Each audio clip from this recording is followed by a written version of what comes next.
What's up, everyone? Welcome to the Great Nimbus Debates podcast. It's your host, Squall Rush, gaming addict, anime nerd, Dragon Ball Z fanatic, all that good stuff. Emphasis on Dragon Ball Z fanatics, cause it's the Great Nimbus Debates podcast today. So, let's get into it.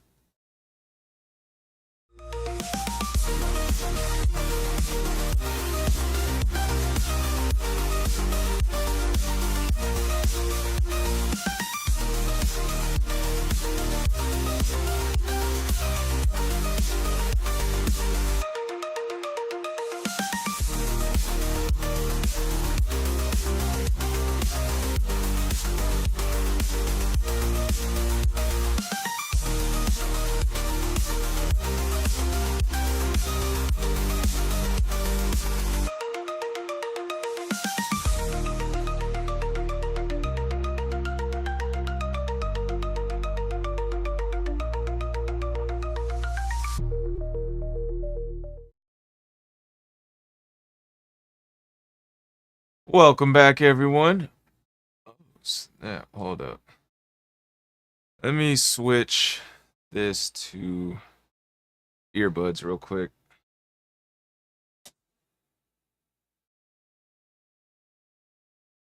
Output. Where are you, Tozo? There you are. That's the earbud brand. All right. Yeah, I had the speakers down way low for some reason. Maybe because of the music I was playing. But yeah, now we can do the intros. So as I said before, I am Squall Rush. Uh, do a lot of gaming on my streams. Do the podcast Sensu Talks on Wednesdays, which Seven Ninja here is a part of. A lot of gaming, streaming that the both of us do. I got a Linktree/Squall Rush.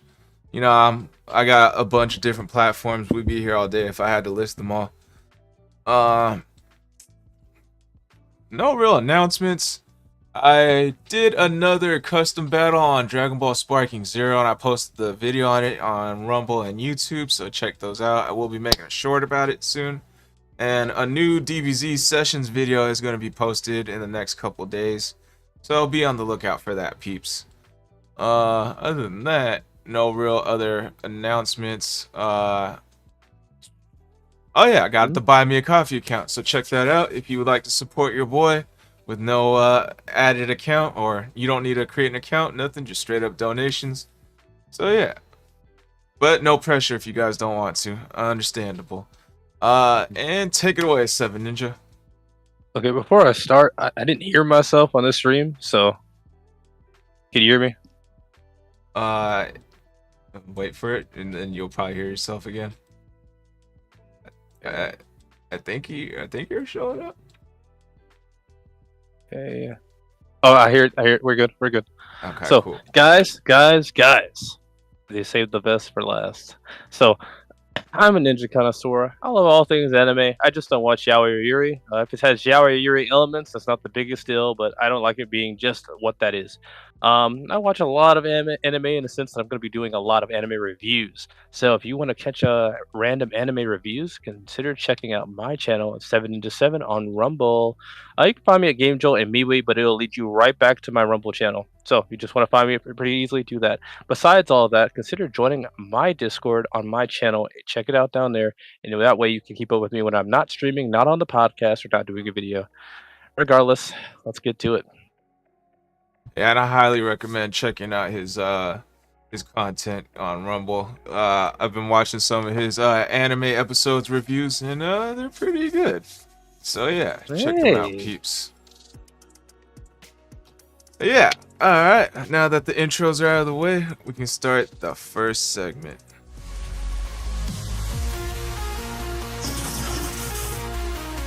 You checked out Dan yet?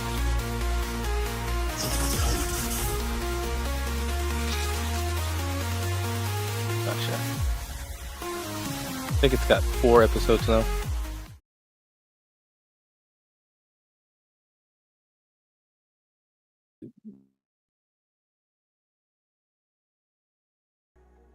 Alright, welcome back, peeps. Let's see. I need to check out my playlist real quick. See what topics have we not touched yet.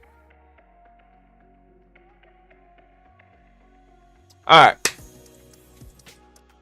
I got one. Okay. Could All right. have. Let's do a little bit of world building here, a little bit. Let's go back to Majin Buu Saga. Majin Vegeta just wasted his life for absolutely nothing against Majin Buu. And who's left over? Goku and the kids, right? Goku sends Trunks for whatever reason to go get the Dragon Radar, and to stall for time. Like, I don't know why he didn't just use instant transmission to get the Dragon Radar, but to stall for time, he goes and fights Buu himself, and he this is where he unleashes Super Saiyan 3 for the first time. But once he sees that Trunks got the Dragon Radar, he dips before finishing the fight. So, let's discuss this. Could he have won the fight if they continued? It seems to me like the reason it got pushed out so far is that he probably thought he could. Especially, I think at that point, he's probably a little bit better at Super Saiyan 3. Remind me, does he have the Halo or not? Yes, he does have the Halo. Okay, so he still has the stamina. I really don't know why I didn't finish it there. But wait. Remind me, we're not talking about Kid Buu, right? We're talking about Big Fat Buu, right? Yeah, Fat Buu. Okay. So why does he not finish him off? Probably the biggest thing is not really... wise. It's could he have, if they kept the fight going, could he have finished him? I think he could have probably taken that one out. I actually think he could have done that. And the only reason I say that is that like he could probably get him early if he takes it seriously. He could probably take him out. The problem is that Goku's gonna want to try to feel him out and see how strong he is. And so that would be his downfall. But if he was taking it seriously, world ending threat, I gotta do this. Yeah, I think so. He spirit bombed to Kid Buu. It wouldn't be that hard to believe he could do that to regular Buu. Okay. What about, let's see, because there was Piccolo asked Goku after, I don't know if there was in the anime, but in the manga, Piccolo asked Goku, like, could you have defeated Fat Buu if you kept on going? And then he says, I don't know, maybe, but he gives this iffy answer of, I don't know, maybe. But it's now time for the future generation to be able to protect the world. And then, so later, when it was right before Goku and Vegeta's final fight with Kid Buu, Goku actually announces to Vegeta, you know, back then when I fought Fat Buu, I could have won. And then, but then later during that fight with Kid Buu, he runs out of energy. So his thoughts of him being able to defeat, and he runs out of energy in Super Saiyan 3 because he says, oh shit, like in a living body, it's way harder to maintain a Super Saiyan 3 form. So his thoughts of him being able to defeat Fat Buu was when he was dead. Versus like if he was alive, it's he can't sustain the Super Saiyan 3 form. So yeah, I guess I'm saying we'll shift it to like, what if Goku was alive? Do you think he could have been able to defeat Fat Buu? So I'm gonna take a step in the future with Resurrection F with Frieza, and how Frieza, he was gassed up. He had the super golden power, but like Goku said, I think Vegeta said as well, yet you haven't got your efficiency up. And so what we're seeing here is maybe in the dead body he doesn't have to worry about efficiency, or he's gotten the efficiency experience, but right now he doesn't have that while he's alive. And so I think that what happened to Frieza was happening to him there. So would he have won that?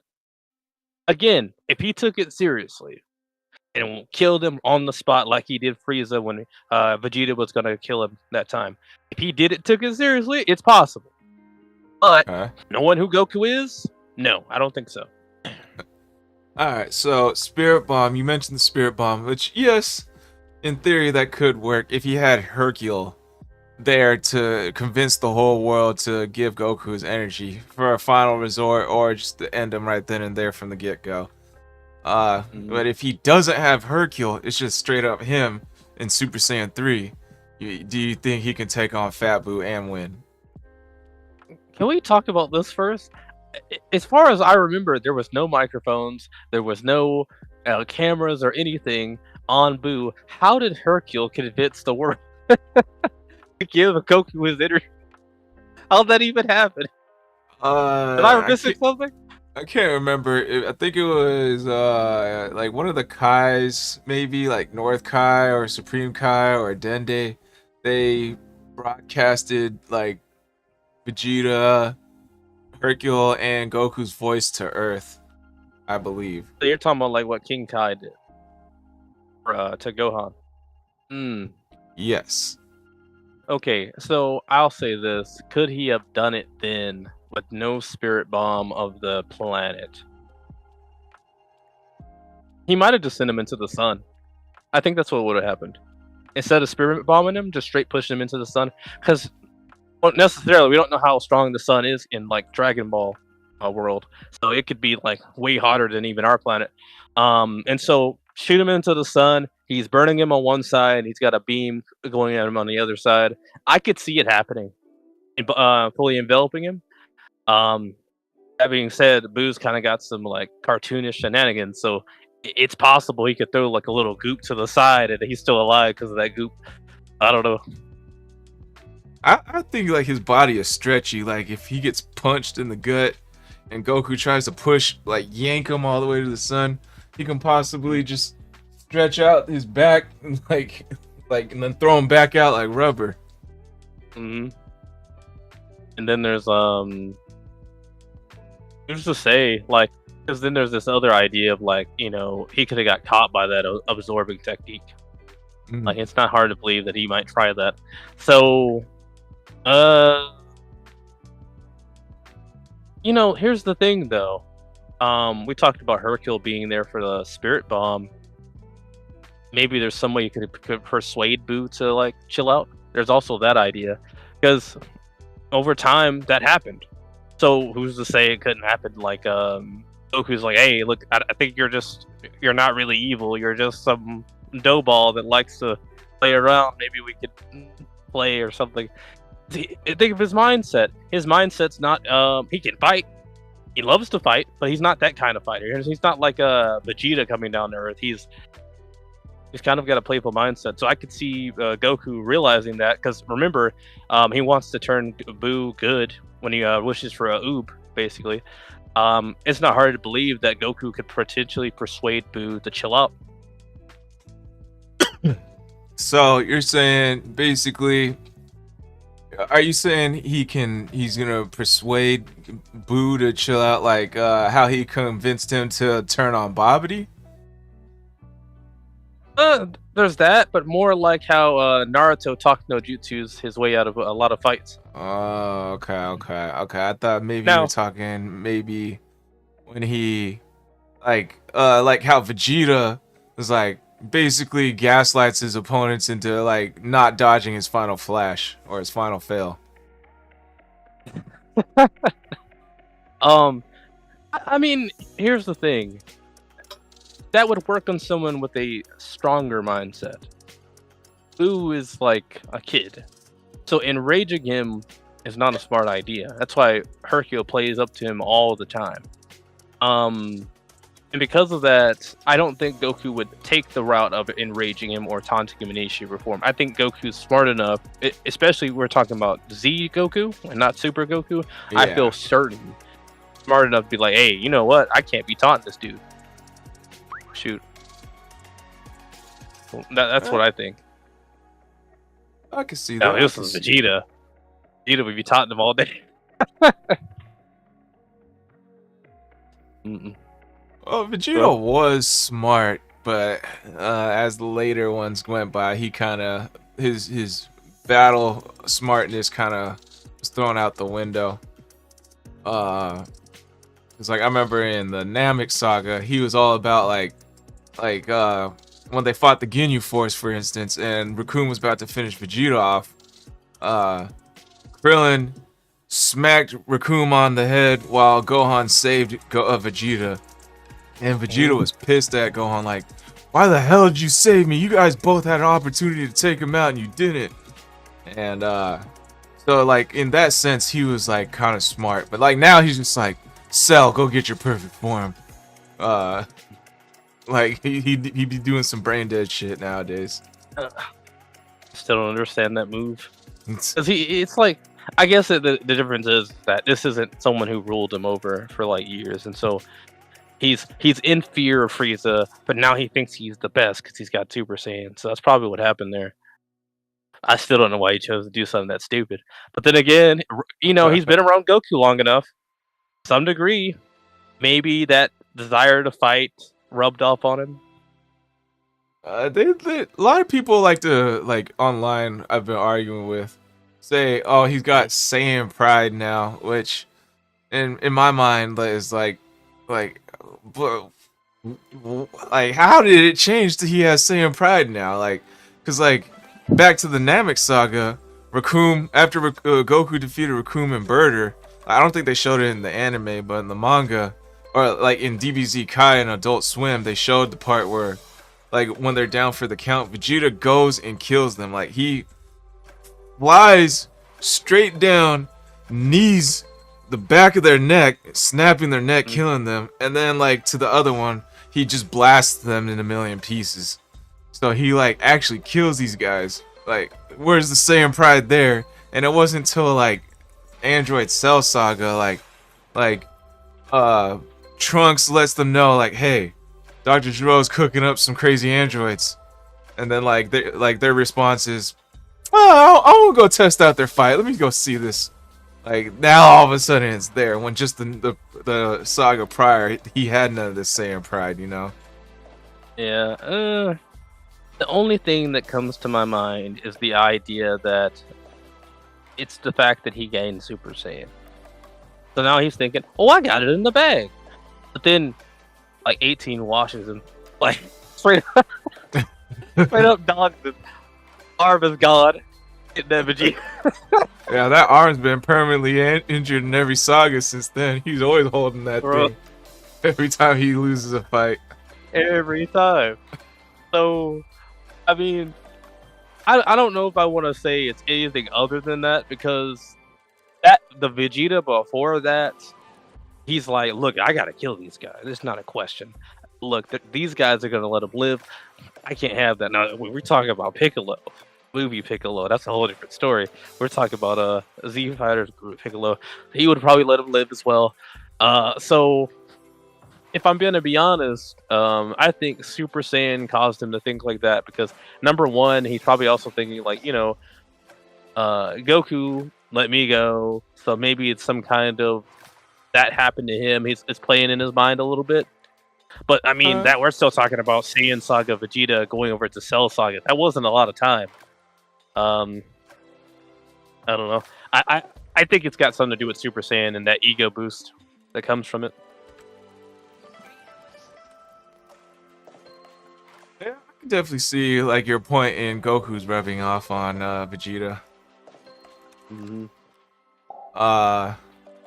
Yeah, cause I did see Totally Not Mark on YouTube.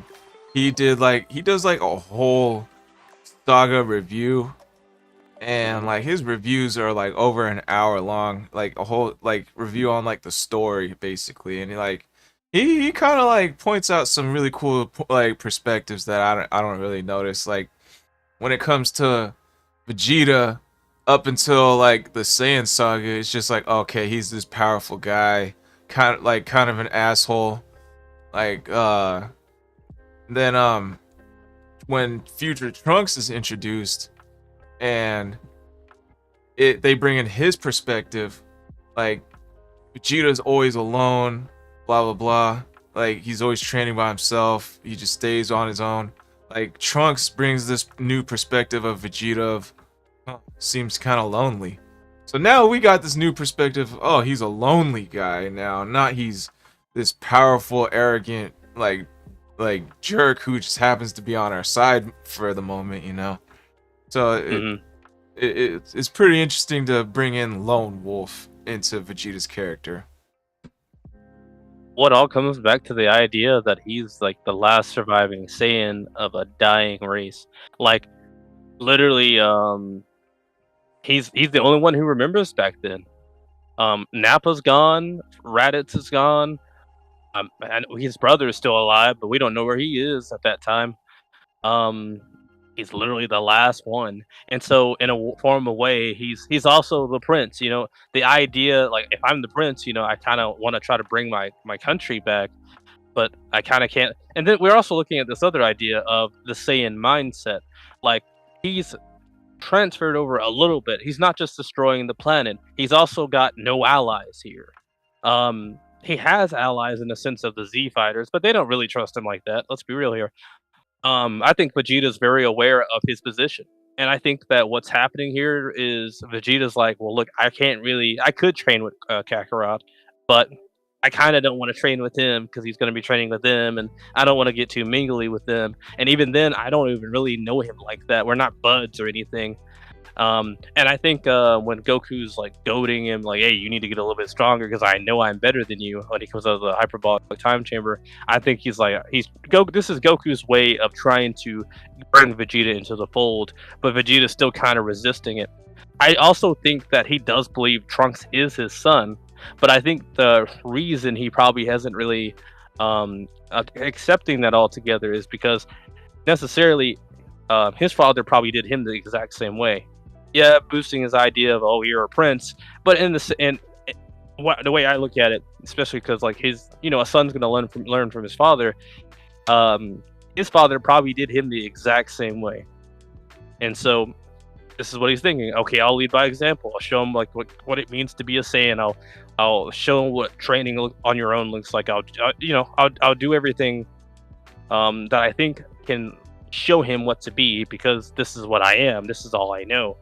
And he's still in the mindset of I'm transferring over to being a Saiyan Earthling. I'm still kind of somewhere in the middle. That's what I think's going on there. Yeah, very good points. Very good points. Got a little off tangent there, but it's all good. It's called. We can keep it going. Let's see. I do think. Let's shift it again. Let's see. Charm City says could go either way. It feels like circumstances would dictate that one because of the time limit. Meaning most likely, yeah, with some plot armor sprinkled in. He's referring to could SS3 Goku defeat Fat Boo.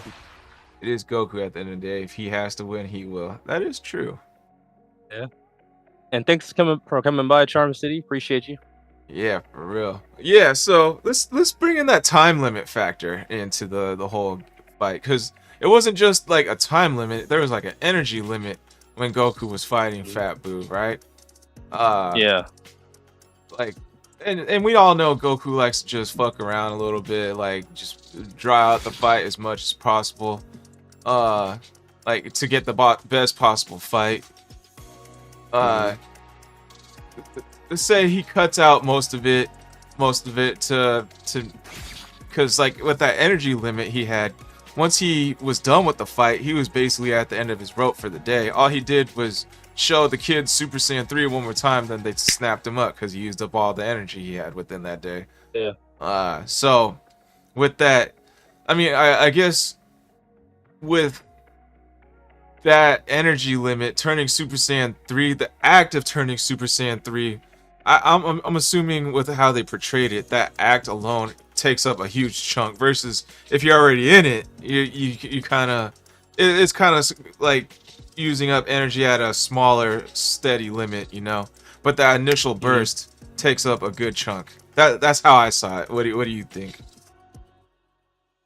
I don't really think I can disagree there. That makes sense. And that also kind of explains why he was so hesitant to turn Super Saiyan 3. So if he had to fight him while still under that limit, assuming that if he's already under it, like you said, a smaller drain, he still has a good chance. But if he has to turn Super Saiyan 3 before he fights him, no, that's over. Mm-hmm. He's probably gonna stay in 2 the whole time. or 1, depending on what we saw there. Yeah. So if that first initial burst of Super Saiyan 3 took a big chunk, then it's just a matter of a question of how long can how much does the energy limit he had that he can sustain while being dead in that time limit and energy limit he had there. So do you think when he's already in Super Saiyan 3, can he still finish off Fat Boo?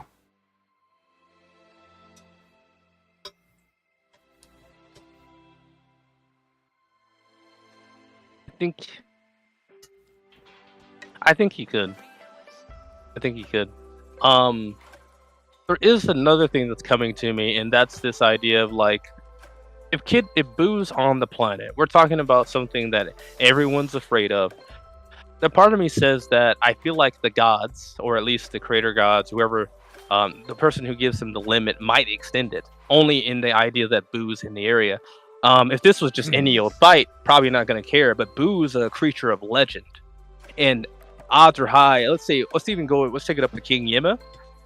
King Yema's gonna be like, "Hey, you got killed by Boo. You got killed by Boo. Okay, get down there, Goku. I don't have time for this." You know, I could kind of see something like that, a special time thing. But like, I think he has a possibility. Yeah, I could definitely see that because he did that with Vegeta. That's why Vegeta got brought back during Buhan. So I could totally see it. Of course, there's also, I feel like, especially when Boo's like that, it's highly possible that we see Gohan and the rest assisting in that fight, so that if he has to go Super Saiyan 3, he will die. You know, the thing about like Dragon Ball, a lot of times they're unwilling to jump a guy. It's just one of the things that they're known for. So if they were going to jump Boo, it probably would piss him off a little bit, but he's gone. You know what I'm saying? So it's kind of, and then it kind of brings up that idea I said before about throwing him into the sun. If everyone's hitting him with the kind of some kind of ki blast, it's going to be burning him from all sides, which means that there's a high chance he's going to disappear. Alright, what would he use to defeat Fat Boo in Super Saiyan 3? I can't see the Kamehameha killing Boo.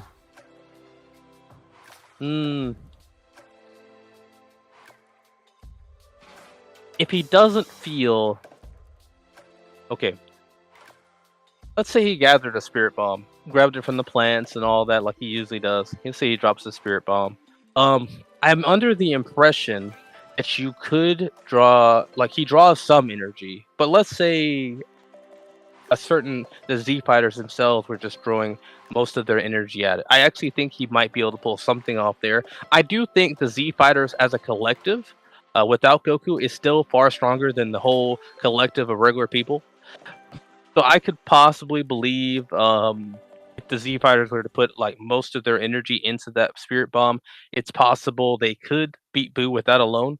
The thing is, we never really know how much energy they're taking when they're using the spirit bomb.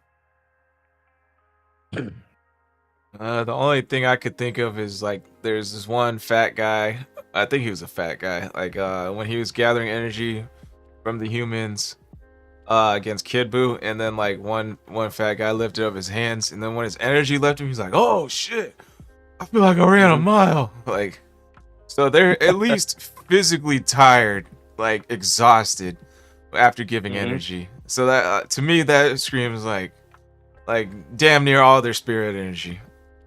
Yeah. There's also the idea of like Shinron and all them. We could easily see. Matter of fact, it's highly possible, Shinron could possibly pull energy if they were to use Dragon Balls. Because again, you brought up went sent Trunks to get the Dragon Radar. It's highly possible to get Shinron to like give a vast amount of energy or have it pull from everyone to deal with Majin Buu. He's a creature of legend. It's highly possible, even going the route of Shinron showing the devastation that Kid Buu can cause to a planet. It's highly possible he puts that in the minds of all the galaxy. So a lot of stuff that we could think of now is really in hindsight. I think like think about Goku and like when he's actually in it, it's probably gonna be hard for him to think of that. That's probably why he was sent trucks to go get it instead of instant transmissioning anyway. So, but let's say he were to do that, that would probably be smarter. Get Shinron in the pool, give some energy, like because Shinron can do that. He unlocked Piccolo's potential and gave him a little something extra. Well, what's a little something extra, right? So I could see it. Didn't I feel like they used the Dragon Balls short like around that time? Didn't they? Because I remember there was like a like around like the Majin Buu era. There was specifically that time like the C Squad like Roshi, Bulma, Android 18. They all went to go search for some Dragon Balls. I can't remember if they used it or not. Well, did they revive somebody? Did someone get revived? Let me Google this up real quick. Because Adele was still alive after that beating. Babidi died. Piccolo, Deborah. Once Deborah was defeated, everyone was unstoned. I don't think anyone died. We're still talking about Fat Boo, so no one's got. No one's been absorbed. And Fat Boo wasn't really just going around killing people like that either. So, no one got revived. Goku comes down for that tournament, and around that time, everything kind of goes down that time. And I don't think Vegeta did anything either.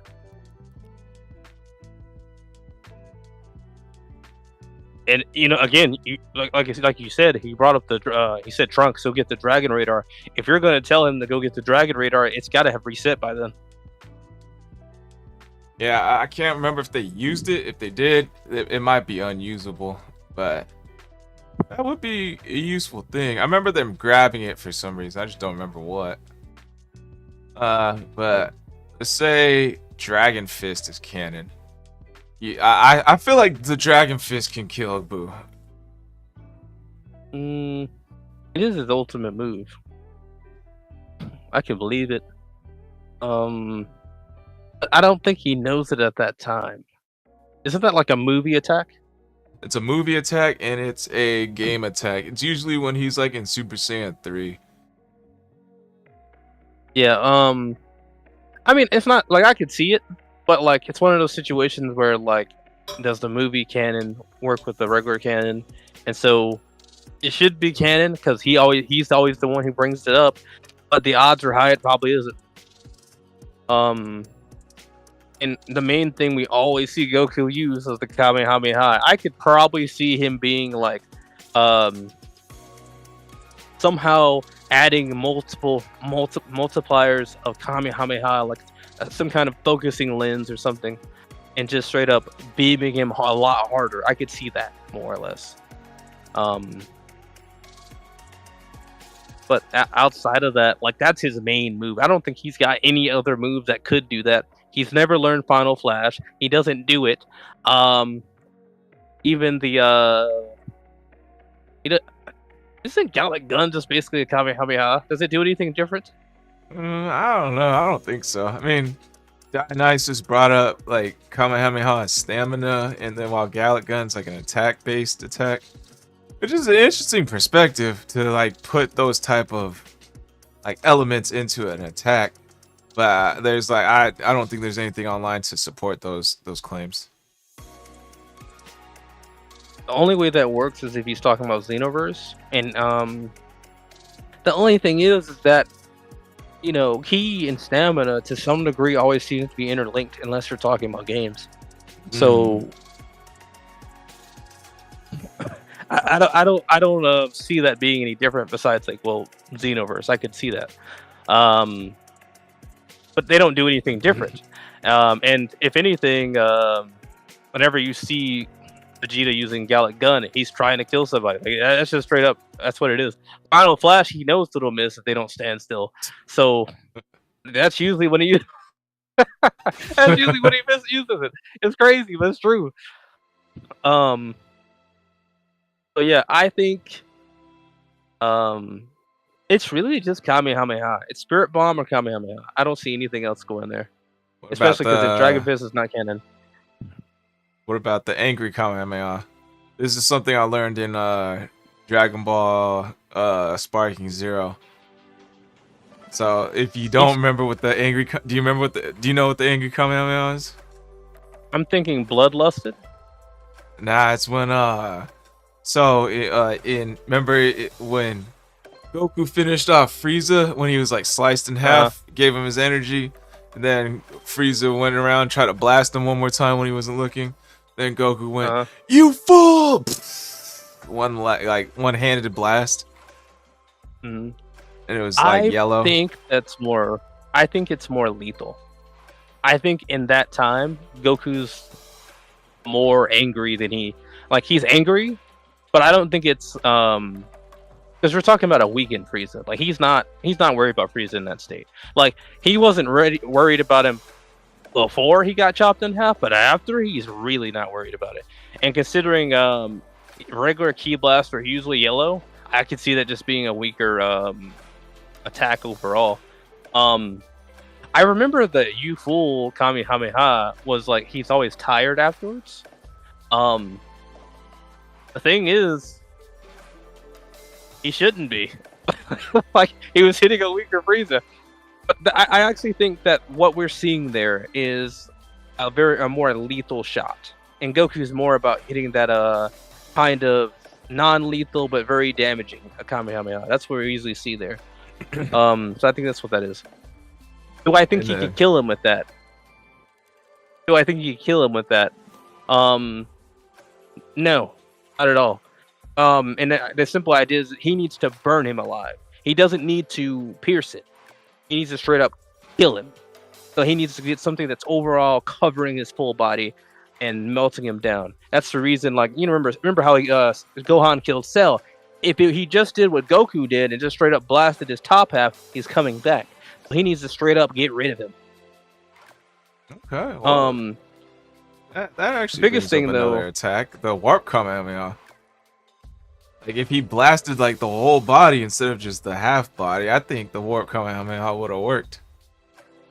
At close range, I could believe it, but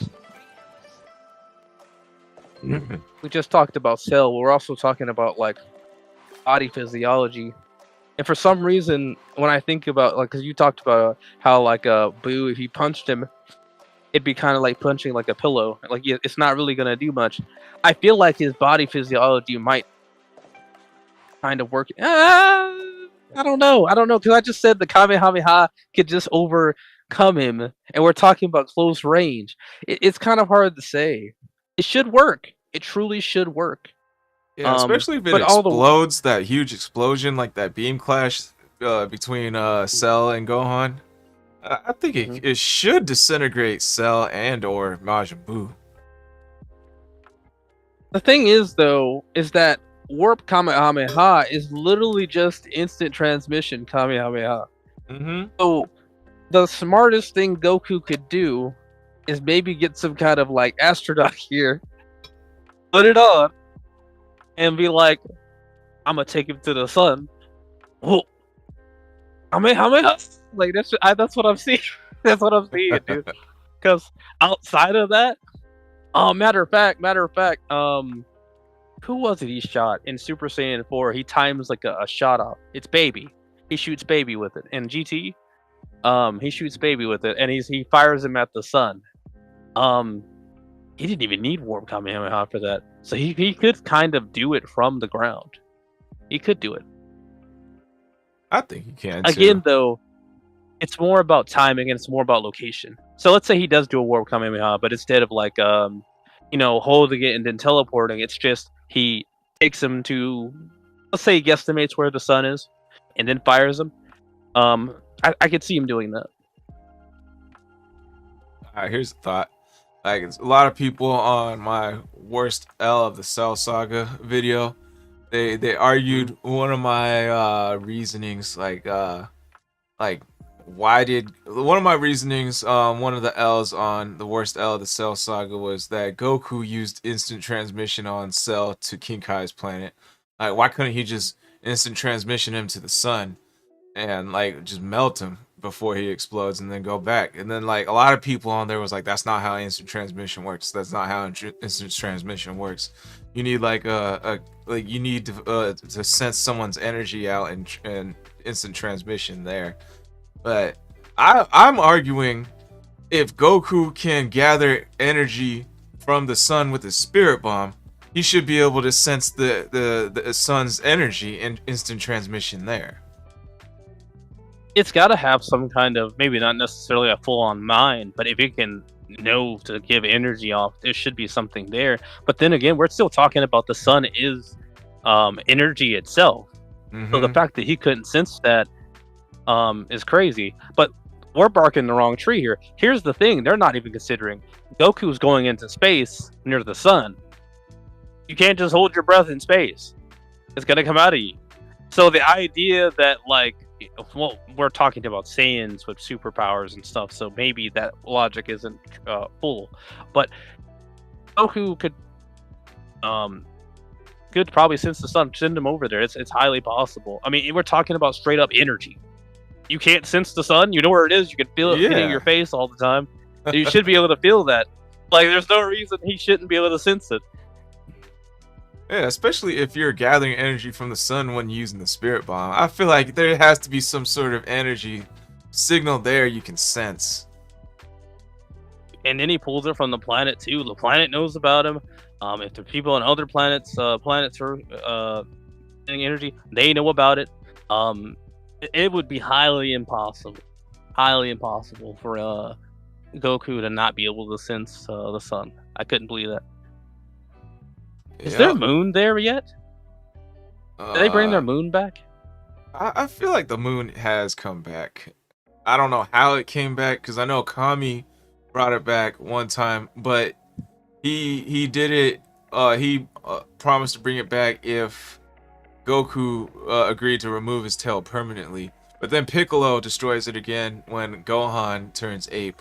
So I don't know if it came back after that. Or I'm pretty sure it did. I just don't know how. Bro, so many things went wrong when that moon went away. So many things were on the planet that just went wrong with that. But I don't even know how we got on this topic. I got a lot of you. But anyway, but we talked about, again, we're talking about, like, could he go to the sun? Could he throw him in there? Assuming he can breathe, hold his breath in space. Yeah, he could probably get him that way easily. Yeah, I can see it totally. I could see that too. Just zoom, zoom back to Earth. That would be a good viable option. I would give some. There's also, like, talking about sensing ki. It's highly possible. I feel like Goku could probably sense his own ki, and what I mean by it is, sometimes in Xenoverse, this is like some kind of like key level gauge you need to have. So if you have a certain amount of key stat, like, you can have different, like, regular ki blasts. And so one would be like a straight up, you charge it up and it's like a big ball of energy, but like it's slow moving. And so what if Goku were to, like, let's say, send out a slow moving ki blast that just sits out there and then, like, teleports to that point? Because it's still energy. He's sensing it. He knows where it is. And it would be his key. I could totally see him doing that. Put a ki blast in the maybe at the edge of space. I think when he fights Beerus, he's still technically in the atmosphere of the Earth. I can see it. I think that would be an ass pull of a move, but if anyone was to pull something like that off, it would be Goku. So I could possibly see Goku do something like that. Like it just reminds me of the time that hit killed him, but before he killed him, he shot an energy beam up. And we've never seen an energy beam come back down. It just keeps going forever. And then this one, for some odd reason, came back down and smacked him right on the chest. And resuscitated him back to life.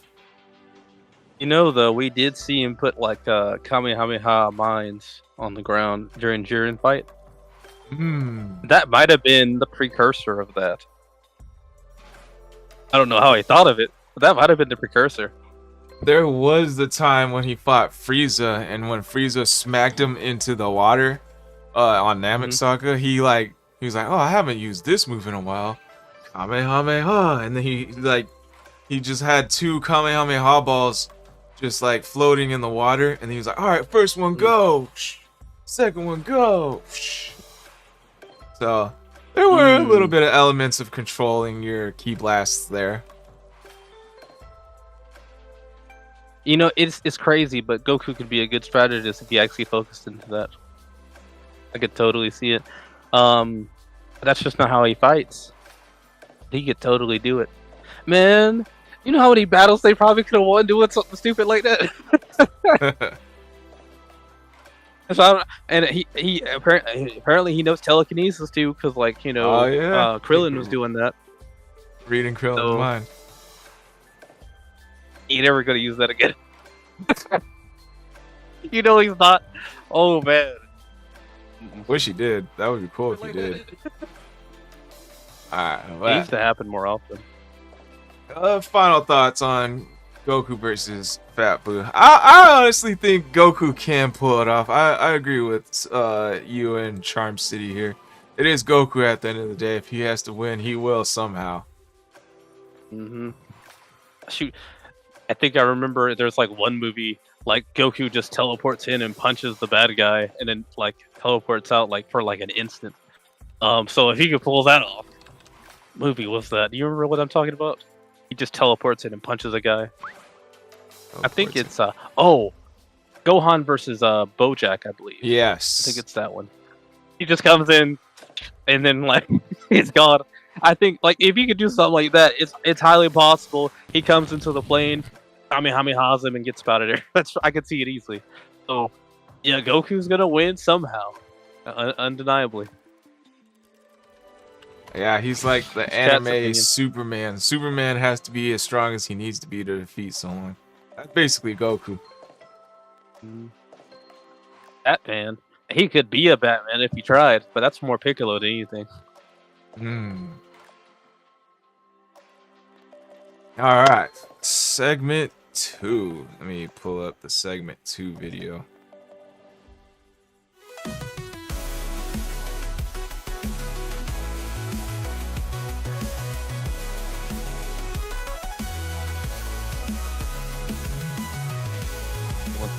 Chat like that? That's Charm.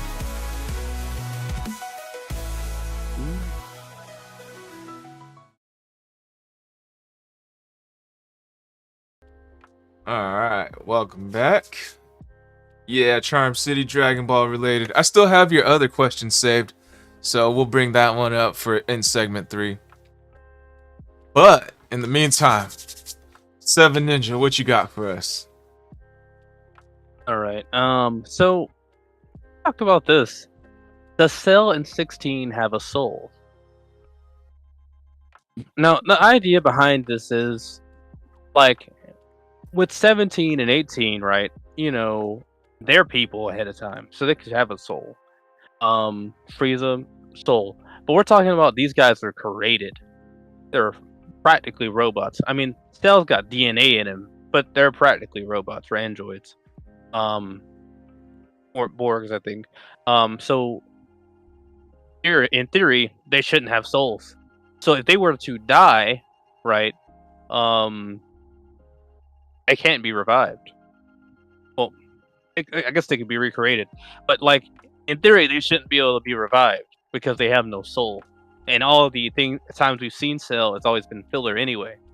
So he shouldn't have a soul. Means no resurrection. I feel like he does have a soul because he was born from like a cell and grew in like some sort of a tube where he was like a little tiny thing and he just kept growing and growing like an actual being of some sort. Like 16, I can see not having a soul because he was just robot parts put together to look like Dr. Giro's son and was given like an artificial personality. But Cell actually like grew biologically, like in my opinion. So like he formed like his own personality. I mean, it's possible Dr. Giro like what's the word? Engineered? Not engineered. Programmed him, like his personality to be some sort of way, maybe. But no, cause like with all the DNA he has, it affects his personality. Like it's not robot, you know. It's not Android 17, cause like I saw some things online. I didn't know Dr. Giro made Android 16 to look like his son, cause his son died, but made 16 kind-hearted because he didn't want to see his son die in war again. So Cell had the prime directive. Cell what? Cell had the prime directive to kill Goku. Like that was already in him. I mean, he probably wanted to do it anyway because, like, you know, he's a fighter. Saying Frieza a hybrid, he probably already had that fire in him anyway. But I believe Cell had the prime directive to go kill Goku, and so if he can instill that, he's got to be some kind of robotics. I mean, 17 and 18 are more like, oh, well, we were made to kill Goku, so why don't we go kill him anyway? That's what they were at. And like 16's like, you know, I'm a robot, I gotta do this order. But the thing is, like, Cell, to me especially, is very similar. He had a lot of programming to build him up, and I've seen in some media where like there's bioengineering of creatures. They're not real. They're not real in a sense of like people itself, but they're just like in some media, they're creations of some kind. They're like how would I describe that? Besides, it's almost if they made fake people. Put it like that. And so in some media, like, it's just fake people doing acting like robots. So it could be the same there with Cell, but Cell's got a whole attitude and all that, which could be affected by him having the Saiyan energy, Saiyan DNA, Frieza DNA. It's not impossible. It's not impossible. I don't know. 'Cause 16 and him are a lot different than 17 and 18. Is that the cold sauce? Yes, it is. What's up, cold sauce Hunter? You hiding in the closet still?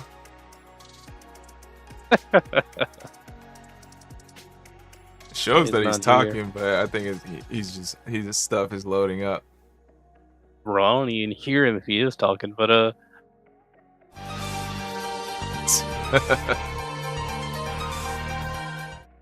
you remembered. What's up, everybody? My name is the most handsome man in the world, and I'm Hunter, bro. And you can, and what are we talking about right now? Does Vegeta suck or not? We're leaning on yes. Well, I'm here to tell you that he doesn't. Oh, he does? Okay. I'm glad you agree. Pretty sure I've said doesn't. Now we're talking about do Cell and Android 16 have a soul? Okay, yeah, they do. Well, no, 16, I don't think so. I don't think 16 does. He's completely synthetic. But Cell in the Buu Saga, we saw him in the afterlife, and so that's what made me confirm. Because that's a canon episode. That's not filler. That's a confirmed soul. That's an afterlife. So with that being said, it said, huh? Which episode was canon? I thought that was filler. It's in the Buu Saga. We see Cell and Frieza marveling at Goku fighting Buu. Oh, I think I know what you're talking about. The Kid Buu, right? They're hoping Goku I believe loses. so. Yeah, they're like everybody was watching it, not just like people on Earth, but like people in the afterlife. And Cell and Frieza were like in the same room, and they were like, "That's the dude that killed me." And so yeah, that to me confirms the existence of a soul. And what I wanted to say was, it's extremely impressive because that's a creation of Dr. Giro's. He made a being with a soul. You know what I'm saying? Mm-hmm. Like my argument was that like Cell was biologically grown, like an actual Like you can like I think Yeah, when Cell's Krillin not an and android. Cell's yeah a bio droid. when Krillin and Trunks destroyed Dr. Giro's secret lab, Secret Lab 2.0, they found the little Right. tiny cell in that little like tube of cylinder of water that was like actually like kind of like a womb for him. He was actually biologically growing like from a fetus. Yeah, exactly. And so it's a bio droid, and he has a soul. That's all canon information. And then Because oh, a go ahead. robot doesn't go to the afterlife. Like we didn't see 16 in the afterlife. Mhm. What did you But say again? we might see who the guy that 16 was modeled after in the afterlife. A lot of people don't know 16 was modeled after Giro's son, Yeah. who Squall, correct me if I'm wrong, but we saw him in Dragon Ball. He I was can't the remember. general of the Red Ribbon Army. I can't remember if it was based off of him, but in Dragon Ball Superhero, it confirmed it because they showed like the whole family tree and everything, and then they Yeah. showed Dr. Gero. Then they showed this. I forgot what his son was named, but it was a guy who looked exactly like 16. Then under like 16's As brother, Giro's it son. was Dr. Hedo. Well, 16, I know was modeled after Giro's son, Mm-hmm. and I I'm pretty sure we saw him in Dragon Ball, like as a red ribbon. I don't know if it was like a general or whatever, but I know for sure that that's confirmed. That's Toriyama confirmed. Yeah, I know who you're talking about. I just can't. I just don't know if that's actually if that's the guy or not, like the son or not. That's what I'm Uh, saying. I know it's Jiro's son. mm-hmm. So Seven Ninja, your thoughts on what were your thoughts again on if Cell had a soul or not? My thoughts are, it's one of those situations where like the way he's created, I feel like he had like the prime directive to go kill Goku, but then again, it could just be one of those. Well, I'm gonna kill him anyway because he's a good fighter, and I want to fight him, and I want to kill him. It could be one of those situations, but I think he had the prime directive to go kill him, which means he can be programmed to some degree. Which makes me think that, like, if he could be programmed, then it's highly possible that he's more robot than anything. Soulless. If anything, we could go the right idea of like an actual AI, like one that's like fully Well, autonomous AI. I I can see can that. I can argue that I could hypnotize someone, a person, to Mhm. go and commit whatever. You know what I'm saying? I don't So, think. and the fact that that Cell was grown in a lab tells me that whatever hypnotic coding that would have been put into his DNA, like they kind of made a joke on it on Team 4 Star. The Android 17 and 18 said that for years all they heard was Dr. Giro's voice saying "Kill Son Goku." Uh, so yeah, I mean, Dr. Giro, if he can code DNA in a way to create Cell, I'm sure part of the coding can be um, "Kill Son Goku." But it wasn't exactly a one-track mind. We see Cell with free will. If he had a one-track mind, I would argue that Cell would have ignored Gohan and just continued to fight Goku. Mhm. As powerful as he was, nobody else, even Vegeta and Trunks, would have been able to jump into that fight and pose enough of a threat to slow Cell down. I don't think Cell was programmed to search for Goku and kill Goku only. If I remember correctly, his directive was to become perfect. Because I remember like his whole thing of escaping Trunks' timeline was to absorb the androids. Oh shit, the androids are dead. all right, kill Trunks, get his time machine, go back to the past, and get the androids. And then as soon as he's there, he's like, he's absorbing humans. He's sucking them dry with his little tail to become like, cause he devolved to go into the time, become small enough to go into the time machine. And then he had to like either, I forget if he had to wait, become big enough, or if he had to go absorb humans to like become like back to like first form. So yeah, there was that cicada form that it was his larva state, and it took like so many years for him to just grow. I don't remember if he grew into imperfect cell, or actually, yeah, I know he grew into imperfect cell instead of the absorbing things, because it left behind a shell. Remember, Gohan and them had found the shell, like a giant cicada. So, yeah, he grew into imperfect cell biologically, and then went around absorbing people until he had enough power to defeat either Android 17 or 18, because each one gave him another evolved form. Yeah, so but now that you mention it, I also never remember hearing Cell say, "I want to defeat Goku." Yeah, that's my point. That was like, never like when the androids came out. It was like, we're gonna beat Goku, especially 16. Yeah, but 16, Cell never even gave 17. off that vibe of like that was his life's purpose, you know?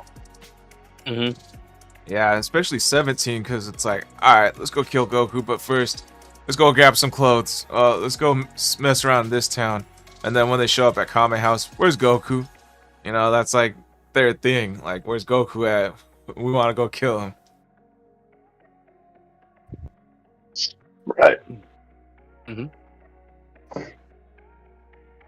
But Cell, yeah, I definitely see what you mean with the whole free will thing. Like if his directive was to kill Goku, it'd be like after he got perfect form, fought Vegeta. All right, where's Goku? I need to go kill Goku. Nah, fought Trunks, you know. He would be like, all right, tell me where Goku is.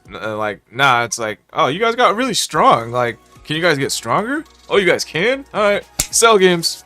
See you in 10 days. Yeah, that was the thing. It was something that Trunks had told him in his fight against Trunks that made him go, you know what? I'm gonna give y'all a week. I'm gonna go set up a ring. And then he went onto the news. He went on TV and told everyone. You know what I'm saying? That's more free will behavior than android behavior. Huh? Yeah, so and that's when the legendary Satan took that mega slap and somehow survived. Yeah, so everything we're discussing makes me feel like more that yeah, he's more on the he has a soul side, but 16 I can definitely say nah, he probably doesn't have a soul. Yeah, and then I'll take it a step further and say that Supercell or Cell Max or whatever, no soul at all. That's a fucking robot. That's that's a fucking, that dude didn't even have a mind. He just woke up and just violence, you know? Yeah, he was pure instinct. Yeah. The thing is, though, I'm thinking about 16 now. Now we're talking about that, and I remember that 16 wants Gohan to save the plants, the birds, and the animals. Basically, I'm wondering if, like, at that point, he became a person. I guess because it's like his mind reprogrammed. Yeah, that was Dr. Gero. Okay. Yeah, because Dr. Gero didn't want to see his son die again, so he made Android 16 kind. But he had the coding in him to kill Son Goku, and Bulma removed that coding. So then 16, he didn't necessarily become a pacifist, but he became an environmentalist for sure. In fact, I, I kind of want to say now. I can't confirm this, but I'm pretty sure the whole 16 loving like birds specifically was the animator's decision. It wasn't Toriyama's decision because there was Hmm. something to do with a bird named Toriyama that my cousin was telling me about. This is news to Yeah. me. It was specifically like I don't know if Toriyama himself had a pet bird named Toriyama and like it died around the time or some shit. But it was an important bird and the name of the bird was Toriyama. I can't help but understand the Toriyama bird joke. I've seen these jokes a lot of times, but I still don't understand it. I know that Akira Toriyama is the creator of the manga and Dragon Ball in general, but why dinosaur? And why is he always a bird? See what I mean? There's a whole bunch of confusing things. People have been given false answers for years, probably decades actually, probably 2 decades now or close to it. I know I'm late, but there's another layer. Birds are the last living descendants of true dinosaurs, meaning Toriyama, Bird Mountain, when split by kanji, is also putting some respect on his namesake's ancestors. Yeah, but that doesn't make sense because Toriyama was still very much alive at the time. Yeah. Let's see. 16. I'd love to see your dinosaur. Toriyama chirps 6 times. 16. It does what? With a disgusted, confused look upon his face. That was Team Four Star. What in the name of Dende does he mean in his dinosaur does? What? Eats people? Reproduces in a way that Android 16 just doesn't fathom? What does his dinosaur do?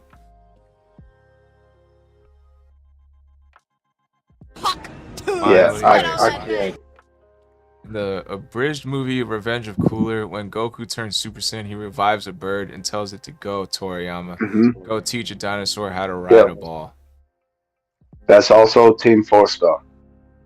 Yeah, because I've watched that movie a billion times. He never said, go, Toriyama, go teach a dinosaur how to ride a ball. Alright, this kind Yeah, of making well, sense because the that's original word for word Chala. the Team Four Star version. Yeah, because like so one guy's saying, uh, Cha-la-la, head cha-la-la lyrics include Oh, the translated song. if there's a dinosaur, I want to train it to ride a ball. So I guess it Mhm. has something to do with birds and Riding a that ball. yeah, but I don't know why they named a bird What are, Toriyama. what are we talking about now, bro? I'm starting to get confused. It's Sideline. true. I'm gonna get back to the party though. Alrighty, dog. You got a debate topic for us before you leave? Um, whiskey or vodka? Huh? Whiskey or vodka? That was Jaeger. stupid. I'm on. I'm on. White But, claws. ew, you fucking white girl. You basic white. You sucking butts. I knew that would piss him off. Fucking cool with. I knew that would piss him off. I was just What? thinking of what would annoy Hunter right now. Oh, white claws. All right, I'm out of here, y'all. Alright, later. Okay. Alrighty. Well, let's go and bring up another one unless you got something. Let's see. Charm City's got a couple for us. Let's start with the one he brought up last week. From the original Dragon Ball series, 21st, 22nd, 23rd World Martial Arts Tournaments, which one was the best event overall and why? I'm gonna start this off with I don't really remember much of from Dragon Ball, so I ain't gonna lie to you. So you go ahead and answer that. I'll just throw up a random one. The 22nd. the 21st is Goku versus Roshi at the end. The 22nd is Goku versus Tien at the end. Both he lost, barely. The 23rd is Goku versus Piccolo at the end, where he won. I think the one that I remember really impacting me the most is when he takes off that weights off his body and drops it on the ground and slams, and they're like, "Oh my god, this thing's heavy." So I think like the most impactful for me is going to have to be Tien's. I like that one the most. Well, that was the 23rd, when he defeated Piccolo. But it was like in the semifinals he fought Tien and did that. And then once he won from there, he went to fight Piccolo. Gotcha.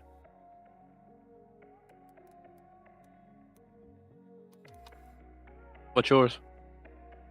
See, I'm typing out the question so I could pin it. Gotcha.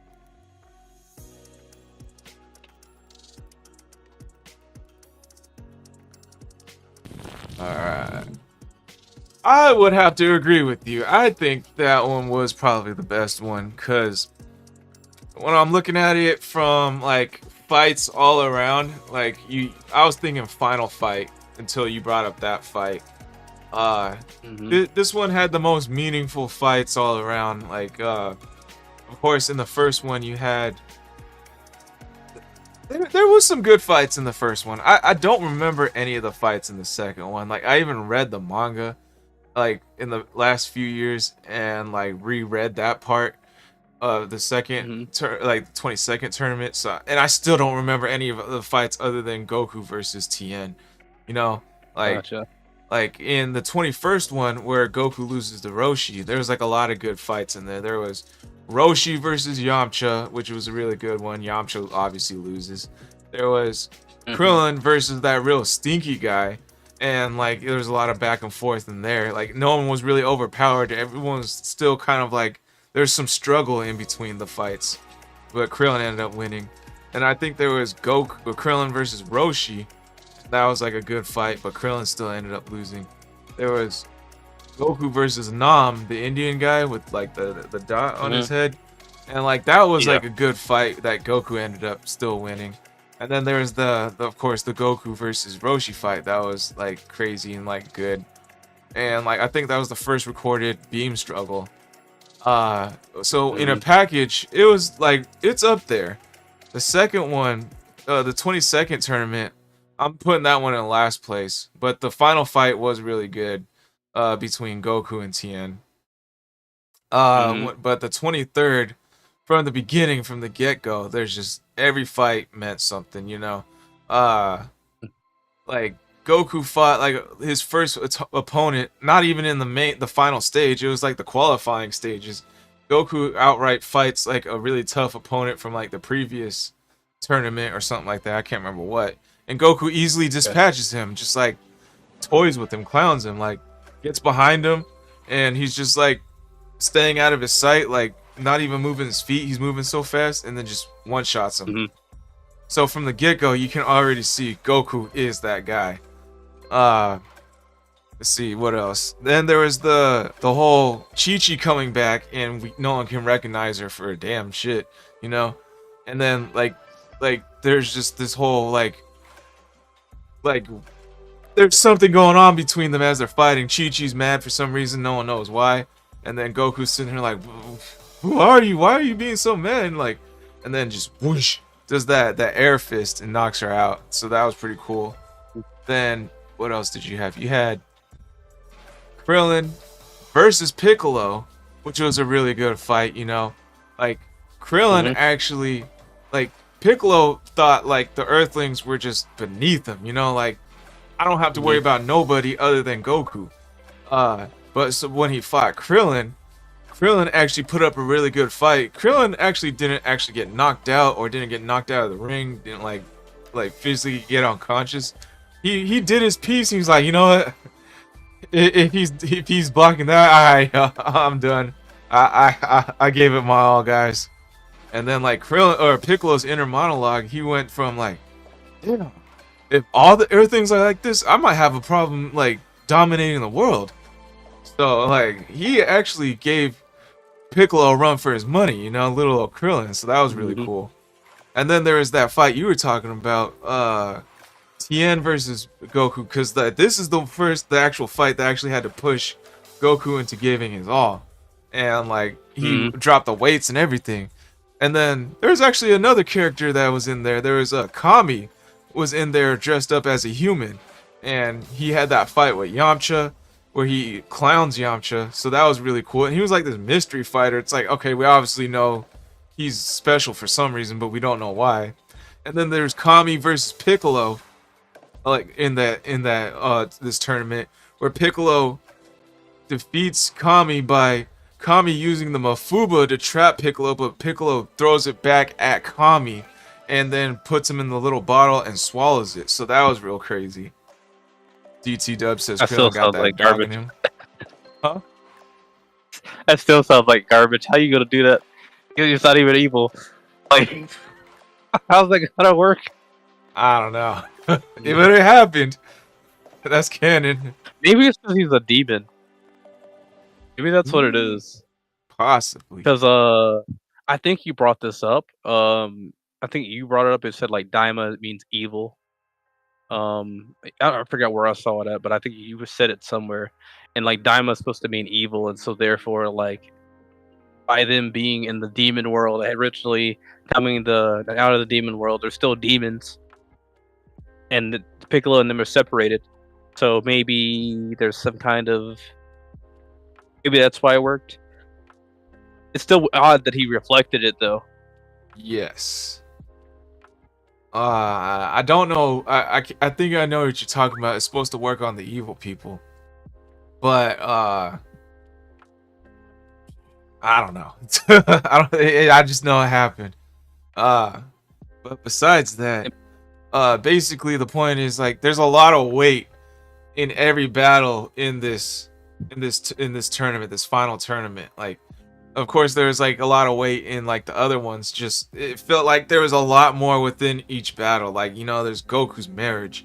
There's Goku versus Tien, the rematch of the 22nd one.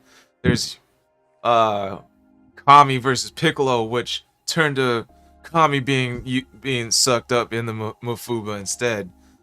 Like all these fights are very crucial in the world building.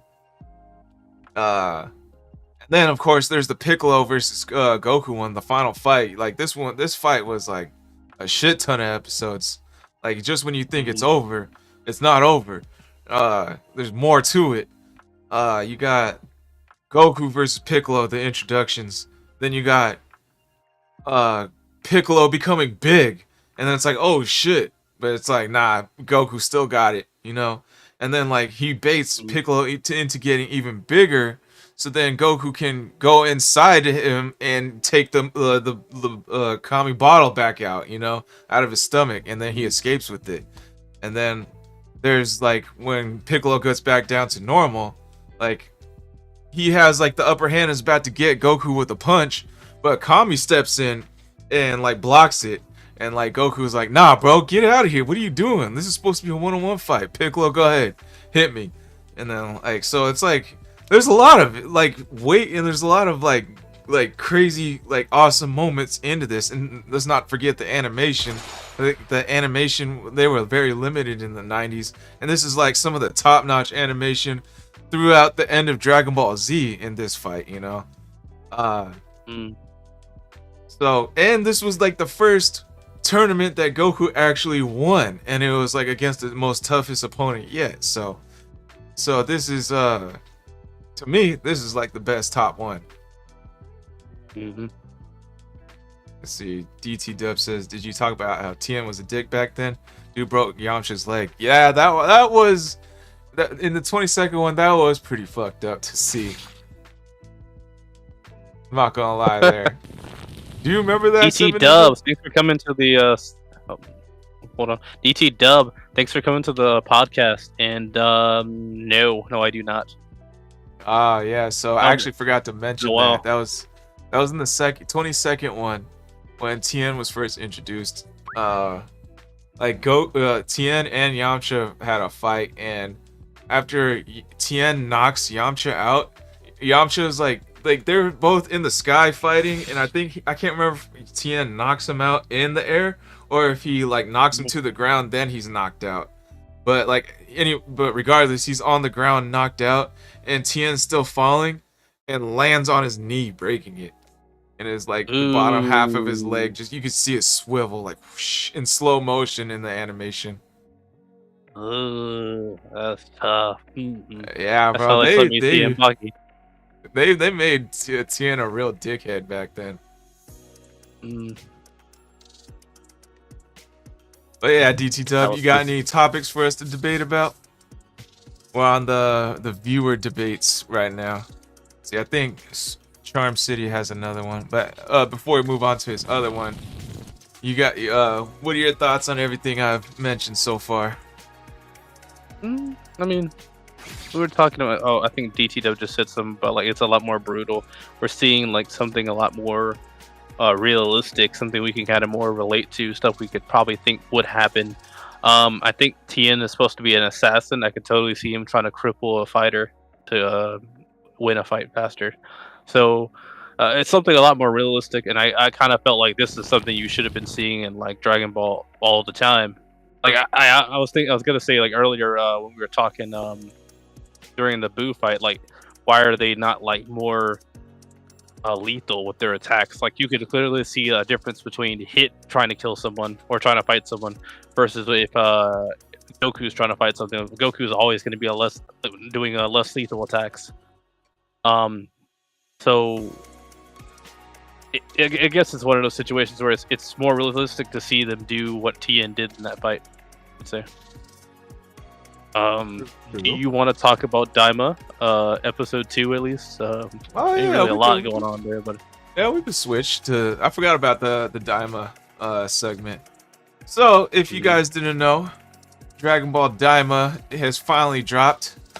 So during these podcasts, we will go over the episodes. I forgot that these episodes come out on Thursdays, so I did not see the third episode.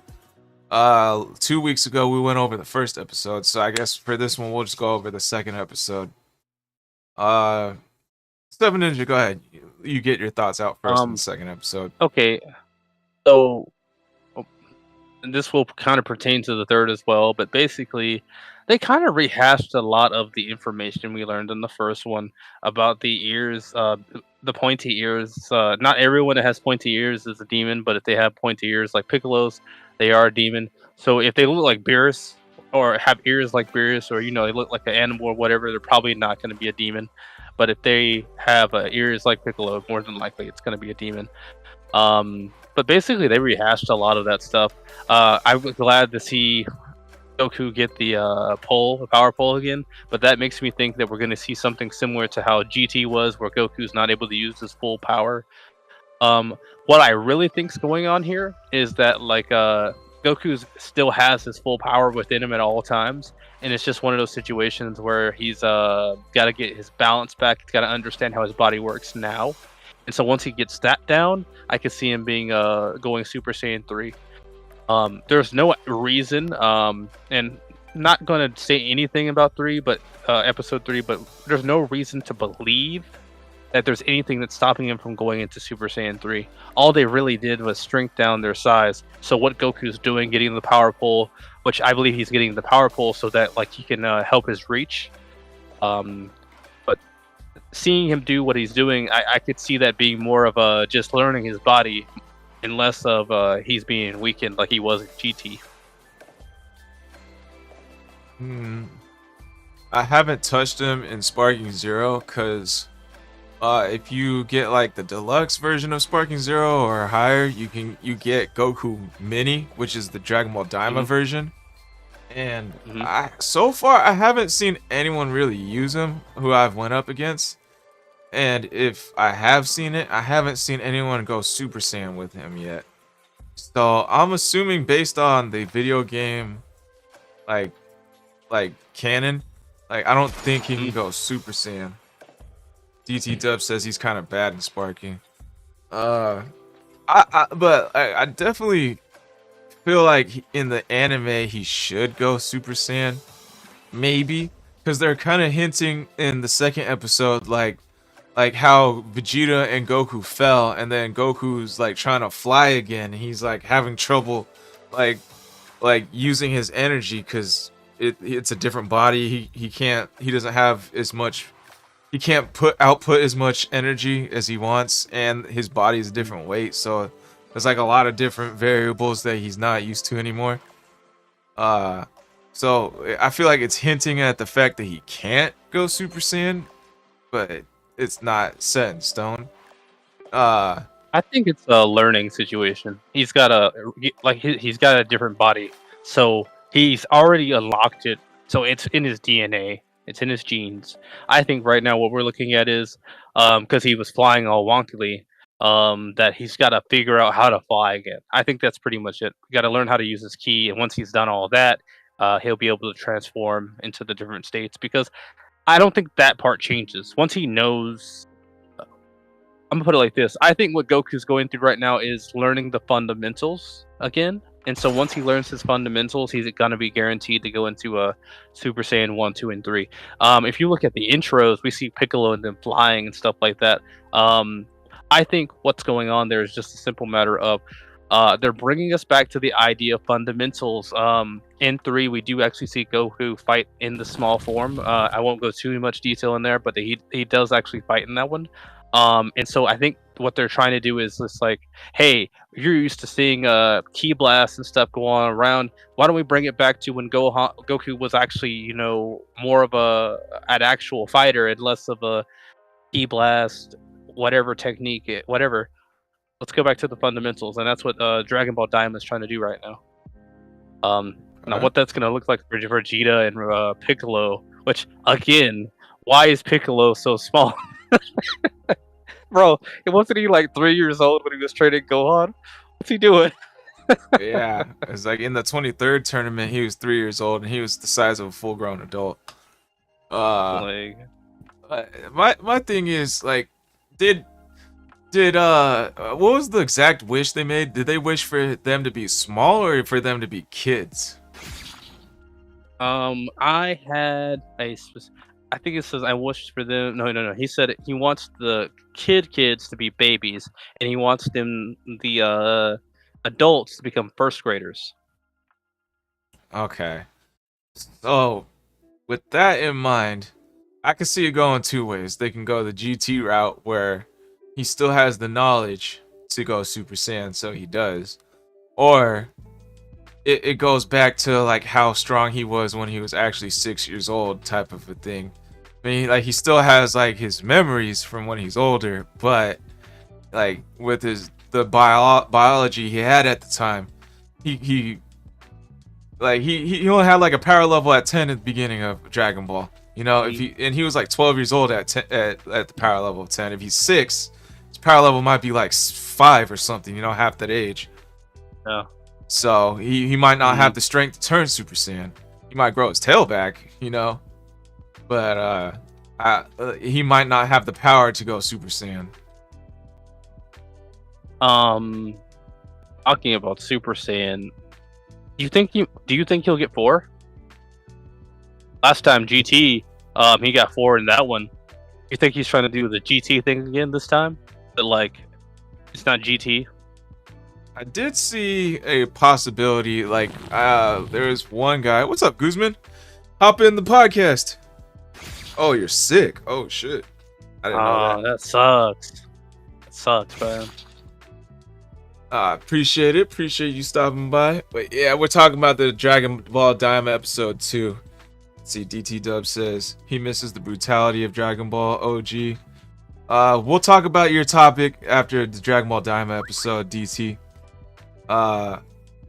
He says, where does Trunks get his sword? Tapion is not canon. He said Goku Mini is bad in sparking. Sounds like the same explanation to why he wasn't as powerful in GT, but think about how Ginyu struggled to get a new body. Oh, that's a good point. It makes sense. Piccolo looks cool though, not gonna lie. No way he gets Super Saiyan 4. Oh yeah, back to Super Saiyan 4. So I didn't watch the full video. Oh, your tournament was postponed? Oh shit, to when? But yeah, back there was a YouTuber named Saiyan Scholar who said that Daima's bringing back Super Saiyan 4. Let me pull up. I'm not gonna show his video. I'm just gonna show the thumbnail.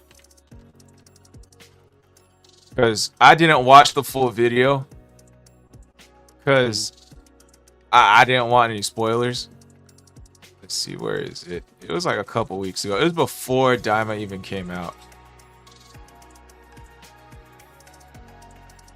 Where is it? Oh, Sparking Zero review. No, not that one.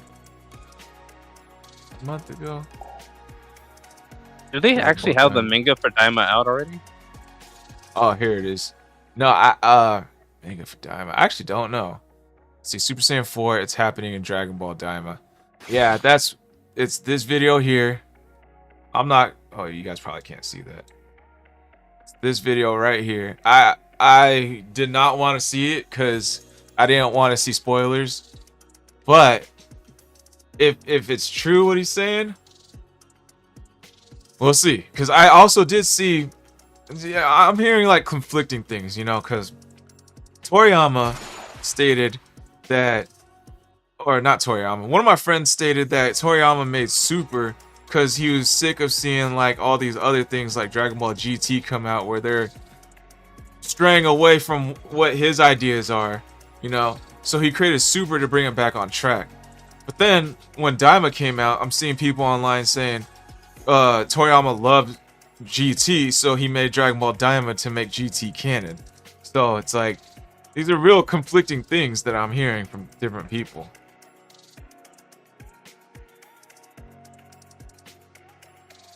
So I can see it coming back. I just wait. Is that the case? If GT's after Super, then that means Gogeta beats Kappa. If you just said that, if that's true, then that means Gogeta is stronger than Kappa. What is Anyways, this? That's off topic. Okay.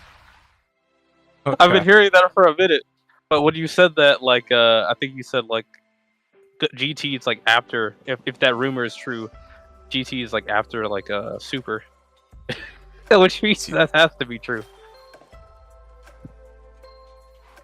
I have no idea. I haven't touched, or I've seen that argument you're talking about online. I just don't know where that's coming from. Or I've seen like stuff about that. Kappa is better than Gogeta or something, but I don't know the arguments behind it. Honestly though, I think like Super Saiyan 4 will show up inside of Daima, and the only reason I say that is that if he gained a new form inside of, like, because the transformation caps it off. It's that bow on top, and it's like without it, it could look cool, but there's nothing like Goku getting a new, fresh transformation maybe at the final fight or a very important moment where he beats the bad guy with his overwhelming power. There's nothing like that, and we've already seen 1, 2, and 3. Probably we're gonna see him get back to his regular state. Maybe I honestly will say I think he'll get back to his regular state at the very end of the story. I don't think they'll get it back until that happens. And so unless he gets like Super Saiyan 4. Do I think Blutz Waves is going to play a role in there? I actually don't even think he's going to have to tap into Blutz Waves. I think if anything, they're going to go the route of he just always had the ability to do it. He just had to get to a certain strength threshold or learn from the basics again to be able to tap into that Super Saiyan 4 state. So I think that they'll bring it back, if only to canonize it through some kind of if only to canonize it here. I guess it doesn't explain why we don't see it inside of a Super, but this is after Super canonically, so IRL canonically anyway, so that's kind of why. All right, I wanted. There's one thing that kind of a plot hole I've noticed in episode 2. They asked Piccolo about the demon world, and Piccolo said he heard like a long time ago that the Namekians left the demon world because they didn't like being ruled. But if I can remember correctly, Kami lost all his memories when he came to Earth. So how does Piccolo now have his memories back to remember this? Give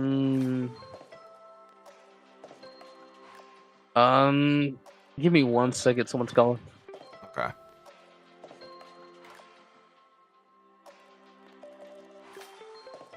Yeah, chat. If you guys heard that, what are your guys' thoughts on that? Like Kami didn't remember a damn thing when he landed on Earth. But for some reason, Piccolo remembers the demon world, that the Namekians didn't like the demon world. They didn't like being ruled. Like, if as far as I remember, Piccolo didn't even know he was a Namekian when he was introduced in GT. Like, Vegeta and Nappa were like, "Hey, that's a Namekian." And he's like, "Oh, what? I'm a what?" Alright, I'm back. So, like, were you if you saying remember, question? remember like when they asked Piccolo about the demon world, he was like, the Namekians didn't like being ruled, so they left the demon world. But if I can remember correctly, Piccolo had no knowledge of anything about the Namekians. Like he has no memories about that. Because remember when Vegeta and Nappa first landed on Earth, they were like, "Hey, that's a Namekian." And he was like, "A what? I'm a what?" And like he didn't know what the hell he was. So how does he have memories of what the Namekians' thoughts were on the demon world all of a sudden? The only way that works is when he absorbed Nail. That's the only time that could have happened. The problem is that we don't really know a lot about Nail, and we don't even know how old Nail is. But when he absorbs Nail, it's a possibility he gained all that knowledge then. Unless they did something off screen What about where like Dende? Because remember they in episode 1 they point out Dende, "Hey, you're part of the demon clan. You got plenty of ears." I feel like didn't Dende have like, I can't remember his reaction, but I feel like his reaction was like, "What?" Like I feel like he might have known too since he was from Namek originally, you know? the thing is though, Denda is like younger. Him not knowing makes more sense to me than like Piccolo, because um and also like he absorbed Nail. Like it's at a full kind. Let's go with adult. He's a full adult Namekian who's probably been guarding for like years, versus Dende is kind of just a magical Namekian who's been a child for a couple of years. I could totally see Dende maybe learning like how to be a Kami, but I don't think he'd be old enough to know all the knowledge that maybe even Nail knows, because Nail's the guardian of Guru, and Guru is super old. So I could see something going on there. Maybe it might, maybe, because like I remember when they were on Namek, and then they had a bunch of conversations with Dende. Dende knew everything about Namek. Like they asked him about night. He's like, "What's night? We have 3 suns. What do you guys eat? Eat? We don't eat. We only drink water." And then he was like, "Oh yeah, this is Bulma. She's a female. What's a female?" You know, it's like, oh, and then like, he like had all this knowledge about like Guru, the OG saw trees and stuff like that. He knew a good deal. Like I feel like he could possibly, if he could possibly know about the demon world if like it was actually a thing, you know, back then. I Or mean, in he's a his learned reaction. guy. He's a learned guy, so I could believe that. The thing is, though, it sounds more to me like he just knows a lot about like Namek itself, or the Namek people in recent history. I could see something like that. It could be something as simple as like it's in their archives and he just never reached it. But from what I understand, it sounds to me it's one of those situations where he's just too young to have probably known about it, and that's probably the only reason.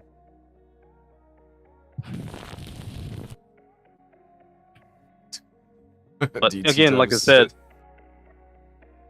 said- like Nail, he's like older. He's been watching Guru. Odds are high Guru's been talking to Nail about stuff from back in the day when he was young. So I could totally see it. DT Dub says the way Namekians mate is bizarre. But let's go back to this Nail is older thing. Like, alright, so there's like 2 explanations on, because like Piccolo was fully grown as a 3-year-old. So if Nail could potentially be a 3-4-year-old male, you know. But like that could be due to biology, or I saw one explanation on YouTube. Like one guy said, since Piccolo, Demon King Piccolo, like when he gave birth to Ma Junior, our Piccolo, he instilled all his knowledge and his power and wisdom into Ma Junior Piccolo. So since he had all of this, it sped up his growth, which is a good explanation, but it's not a canon explanation. It's just his explanation, you know. Yeah. So like Nail could be either one or the other. Like he could be a biological fast grower, or he could be like an actual old, like a full grown 20-year-old male, you know. I would say Nail's kind of got the discipline that doesn't just come from a couple of years of training. Nail's kind of got the discipline of like a guard that's been there for years, just watching every little detail. He was the strongest one. I believe he was the strongest warrior on that planet. I mean, it could be just a fast grower, like you said, but the way it looked, Nail is the main one guarding Guru. They're just warriors in their village. Nail is with the big guy, so I could totally see him being like the oldest, and since he's the strongest, I could totally see that being the reason. We don't know how they train or anything. It could be the same old way Piccolo does it, but Nail's probably the strongest. Probably been there the longest when it comes to the warrior side. Yeah, most likely. I could see the logic behind it. Well, if that's the case, I might make a Reddit post about it and ask people, because I want to see what other people's thoughts are. Alright, DT Dub had a question for us. How did Trunks get his sword? Because Tapion's not canon. If I had to guess... Gohan did it. Huh? I thought Gohan gave it to him. How did Gohan get it? I don't think they explained that. I just remember him being trained by Gohan, and I think that's where he got the sword from. That's not the sword that he comes from. Not Kami's Lookout. That's not the sword that comes from Old Kai, right? It's just a regular sword. I think he probably got that from Gohan, because he was training with Gohan. Of course, Gohan wasn't using a sword when he fights, but I think that's when that happened, or when he talked about it anyway. Just off the top of my head, the only thing I could think of is Trunks got his sword from Bulma. Probably Bulma made it. I mean, yeah. That's the only thing I could use think every of. possible. Use every possible option you can to defeat the androids. I could totally see the sword. The thing is, Gohan trained him. And, just swinging a sword down or doing some horizontal slashes is not what he was doing. He was doing a lot of what I would consider export-like slashes. He had to have learned it from someone. I mean, Bulma could have probably showed him a video or gave him some kind of training partner. But from what it looks like Gohan's the one who's been training him for years. So Gohan's picked up some kind of sword fighting along the way, it sounds like. And I don't even think he's actually been out of Gohan's sight when it comes to fighting. So,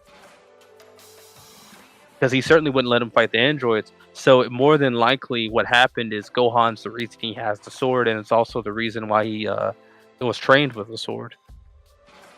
I think I remember in the History of Trunks movie, when Gohan was alive, there was no sword on either one of them. And then when they did this time gap, the time skip in that movie to Trunks doing the final fight with the androids, he's a little bit older. Now he has the sword all of a sudden. So he has the sword all of a sudden, so I don't think he got it from Gohan. It could be the rule of cool.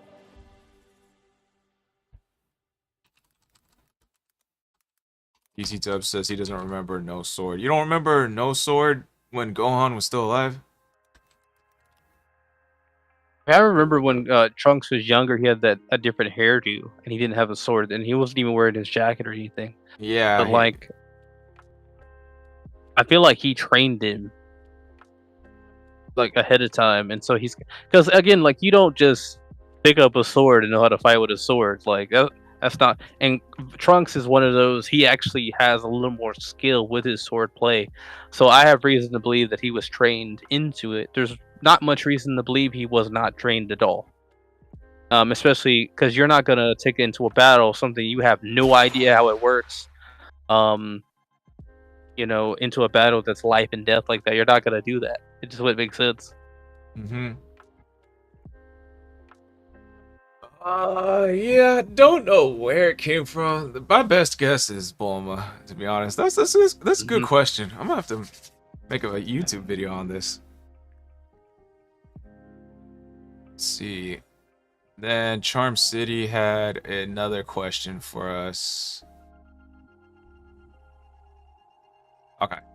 Based on OG lore, the Namekians are literally demons from another dimension. King Piccolo, originally known as the Demon King, and Namek being teleported here from their native dimension to escape destruction. What are our thoughts on it? Oh shit, we just went over this a little bit. Because like when I was making the new Dragon Ball Sparking Zero custom battle, oh yeah, shout out to that, by the way. Check it out, new video on Rumble and YouTube. Like I was using Piccolo, and his attacks are named after demon, like Demon Wave, Demon Explosion.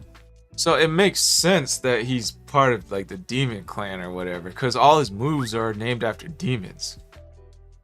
I always figured you said that because of his father. That I said that in the video? No. I always assumed he called it the Demon Wave and all that because of his father. Like, he called himself the Demon King. I could see him saying it for that reason. Of course, again, him learning about Dende learned about the Demon Ears. I think he already knew. There's some linking there, Again, like we said, Nail, Demon King Piccolo, Tommy. There's got to be something going on there. I don't know. Oh, because like he knew Shin. Yeah, his attacks are named after demons and stuff. And then there's the fact that what's it called? I know. Yeah, that does kind of, the whole Kami thing kind of throws me off, because Kami is God while Demon King Piccolo is demon. And even Demon King Piccolo's kanji, like the symbol he's got on his little outfit, means demon. So I don't know if that's just supposed to be like, I chalked that up as he was just supposed to be the contrast to Kami's, like God. They're supposed to be opposites. Yeah. Not really. They're from the Demon Clan, or yeah, they're demons. It's not really. I honestly, like I said before, I think it's got something to do with like his father calling himself the Demon King, and in a formal way, even though Piccolo's not what he used to be, it's this idea of he still reverences his father, he still cares about him to some degree, and so that's what he's named it after. Outside of that, I don't know. Yeah, and then even when he fuses with, once he fuses with Kami, like all his attacks in the video games and even in the show, they're all named after different moves now. They're not Demon Wave, Demon Beam, Demon Blast anymore. It's all like Light Grenade. Maybe Hell Zone Grenade at most reference the Demon World. He's got his special beam cannon, like all this stuff. Maybe like these are really bad translations from the Japanese name, because like I don't even know how to say it. The Japanese word Masaku Kampampo or whatever it's called for special beam cannon. Why to curse someone out in Japanese? And then even isn't Masenko like doesn't that really mean like demon something? I've never looked that up. I just know Gohan uses it. But he learned that from Piccolo, I believe. Masenko. Yeah. Demon Flash of Light. Yeah, Demon's Flash of Light. Yep, Masenko. So a lot of his attacks have something to do with demon stuff, So Yeah. I could see it's kind of makes sense that he's from the Demon Clan. I think he's the only one that ever says like demon anything though. Well, because he's the only demon we've had so far besides Ibura. And maybe like any of the Namekians we've seen in the Namek saga, but they were short-lived. They got washed. My streaming buddy says I had a coach named Bosenko in high school. He was a jerk. He's probably from the Demon Clan.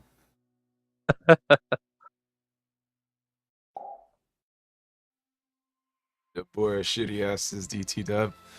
Yeah, no. If you guys got any other questions for us, Dragon Ball related, we don't have too much more.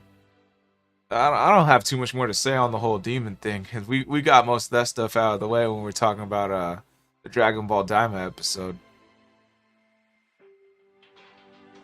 I don't think Vegeta would have kept the sword. I don't care if it came from his father. Especially the Vegeta of Saiyan Saga, I don't see it happening. Yeah, he was.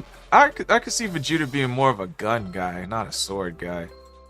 Like, especially with the on Namek Saga when he shot the Namekian with his fingers.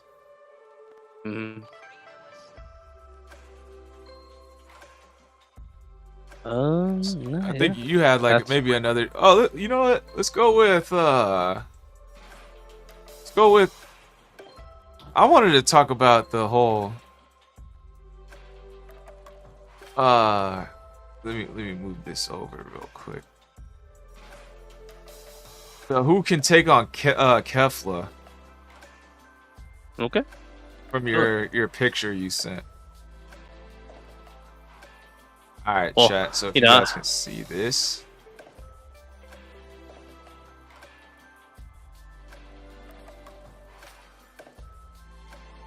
Well, let's identify who all of them are.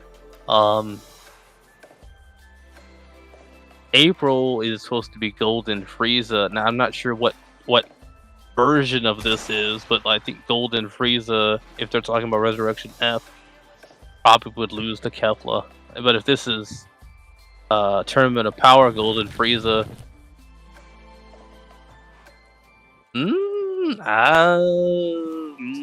Goku was trying to teach her during that fight how to be like Super Saiyan, and then she became Kefla at some point, and he was like, I gotta go Ultra Instinct on her.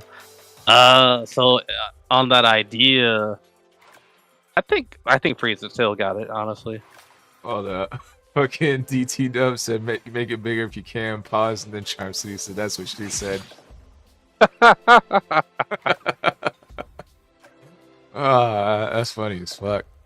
Alright. Let's see. You know, DT Dub actually brings up a good point. So that's Ultra Instinct. That's Ultra Instinct Broly in January. Ultra Instinct Goku in February. Super Saiyan Blue Vegeta in March. Golden Frieza. Those four, January through March, instantly claps Kefla for sure. I'm a little on the maybe side in April. Ultra Instinct. What's up with everyone being Ultra Instinct? Ultra Instinct Goku Black is May. I think he can take her. Ultra Instinct Yamcha can take her. I don't know. I think that's Ultra Instinct Vegeta in July. Hold on. Yamcha? Yeah, Yamcha, bro.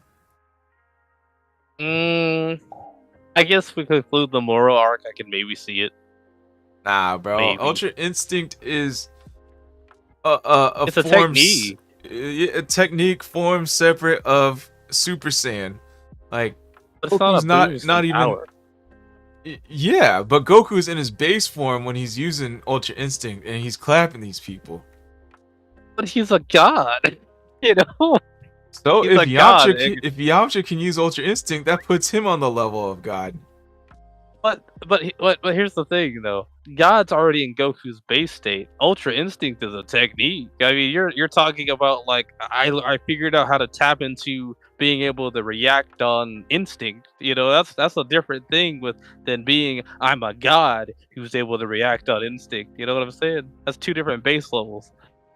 But if you have this form, you're like the gods are trying to perfect this. Beerus is trying to perfect this. If Yamcha has this, he's up there. I guess. I mean, if we're gonna go off this list here, I guess it does work that way. But we both know that's not true. I know he's never gonna get it, but if he has it, I think he's got this in the bag. We'll see. We'll see. Okay. And we're never gonna see it. That's never gonna be canon. I know. Vegeta with Ultra Instinct. I'm assuming that's let's go with Omen. Yeah, that's definite dub for Vegeta. I don't even know why they put Grand Priest in here. Yeah, Grand Priest is a definite dub. Super Saiyan Blue Bardock, probably not. Nah, because Goku Super Saiyan Blue couldn't handle Kefla. Yeah, that's probably the original one. But hang on, in the manga, it was Gohan versus Kefla, wasn't it? That's what I've been hearing. Yeah, that's what DT Dub brought up. I think that was canon in the manga. So I think Ultimate Gohan beat Kefla, and like in my head canon, that makes more sense. You know, I feel like, yeah, actually no, because Goku was fatigued though, man. Come on. Yeah. So you think? Yes, I believe Super Saiyan God should have been enough for Kefla. Like, I don't think Super Saiyan Blue. I don't even think Ultra Instinct in the anime should have been enough. What's it called? Other than that, I think, because, damn, I had another point, but I lost it. I don't think Bardock with Super Saiyan Blue alone would probably be able to do it. I'm just thinking about where his base would probably be at. I still think it'd be weaker than Goku's. I don't even think he trained like that. Oh, this was my point. I don't think so. I don't think so. Because like they brought up everyone's like online, and even Toriyama stated himself, the reason it took Goku up to Ultra Instinct to beat Kefla is because he's on 1% basically. But my thing is, Goku was on 1% when he fought against Frieza, and once he turned Super Saiyan, it boosted him up to like back to 100%. Like, so like if he's like on 1% at the beginning of the fight with Kale and Caulifla, once he goes Super Saiyan, shouldn't it boost him up some percentage? Super Saiyan 2, Super Saiyan 3, Super Saiyan God, you know? It should bring him back up like a good amount. Unless someone wants to make the argument, oh, if it's your first initial transformation into those, then it boosts you back up to 100%.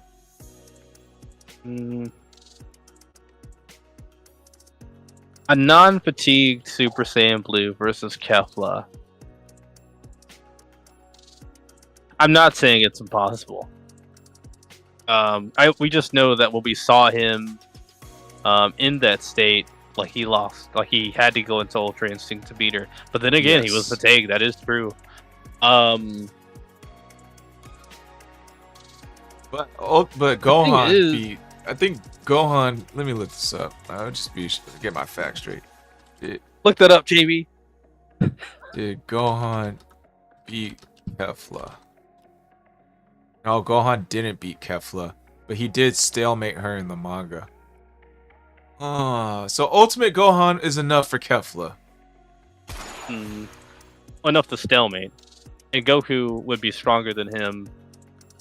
Guaranteed. So, yeah, I guess the SSJ Blue would probably beat her. I think even a Super Saiyan God should be enough to beat her. Yeah. Yeah, that's true. Like, because, like, I could see, like, the only thing I can think of is, like, let's say Goku and Vegeta, when they fused using Potara, like, Buhan had Ultimate Gohan power, but base form was enough to like base form Vegito was enough to like match and even surpass Buhan.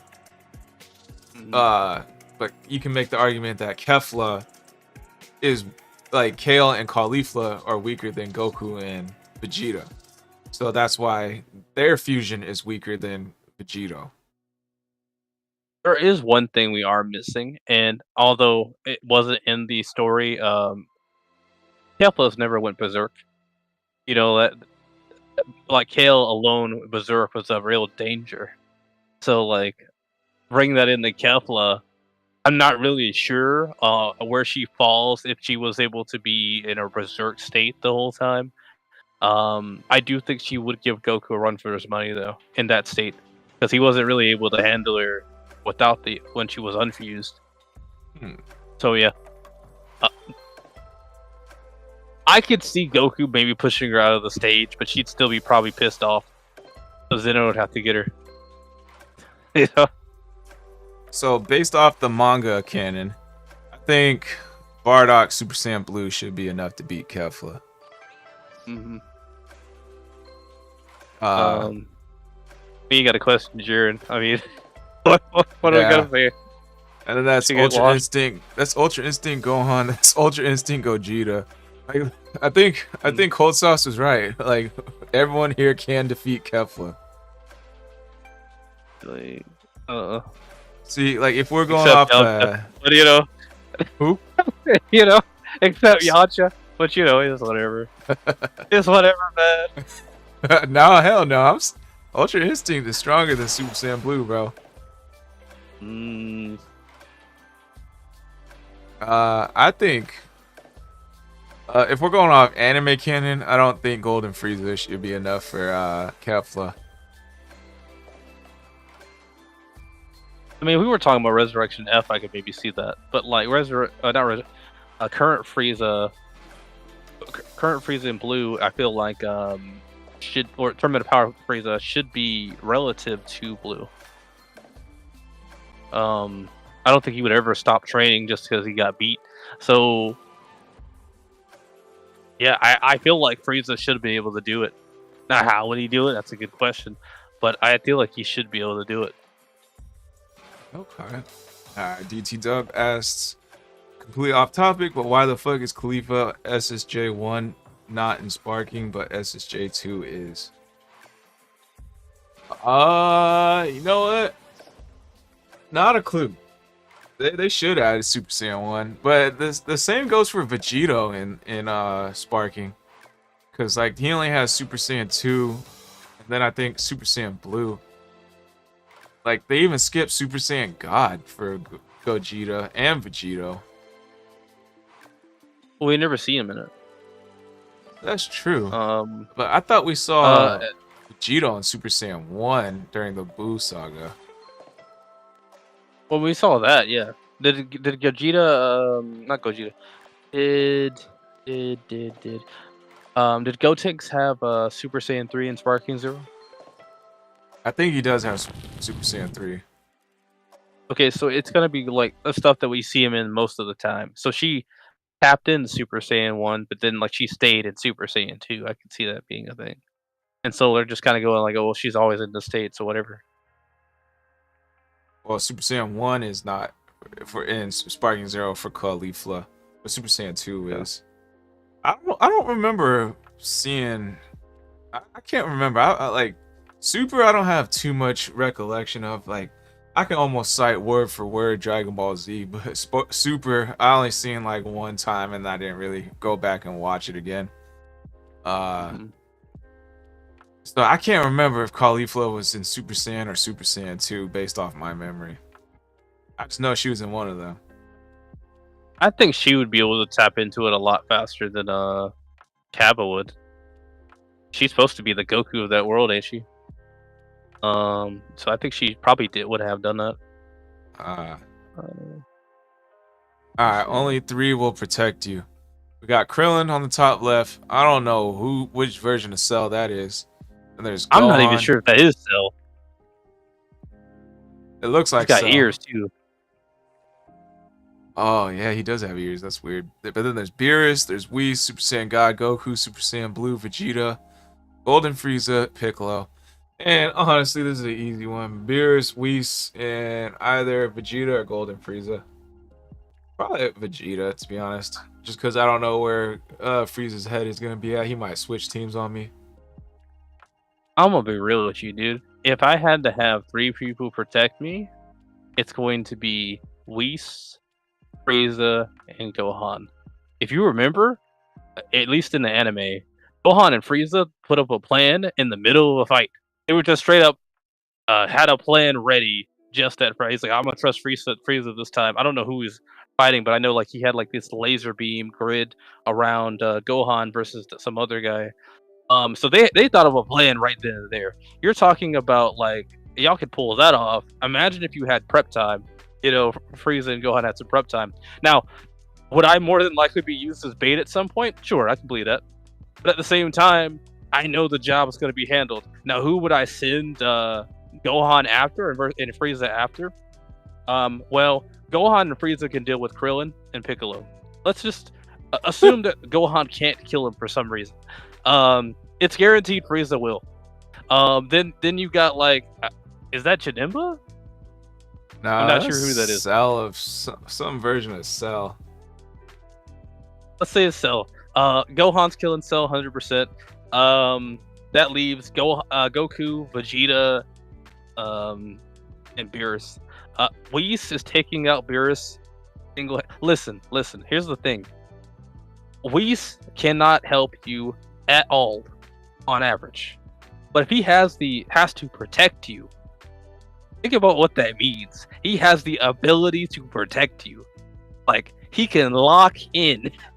You don't need Beerus, okay? You don't need Beerus. He can lock in. Truth be told, I don't need anyone other than Whis. Everyone else is just extras.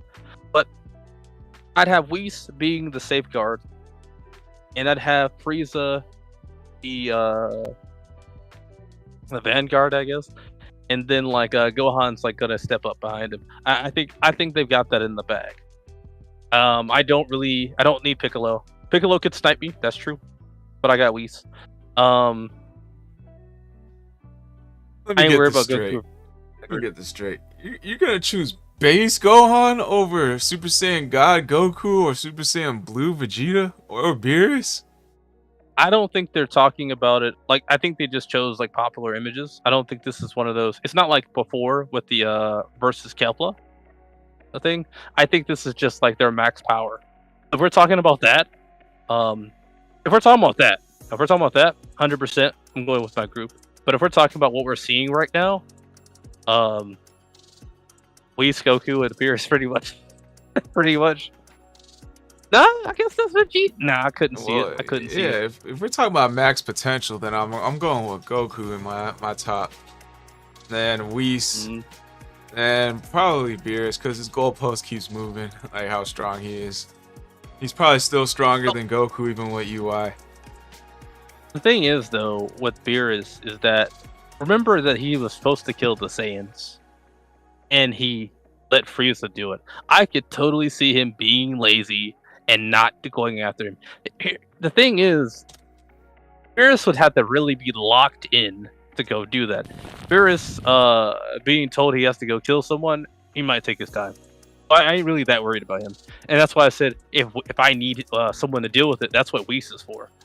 But the rest of them, I could totally see Frieza gonna get for Goku or gonna get for Vegeta and trying to wipe them out pretty fast.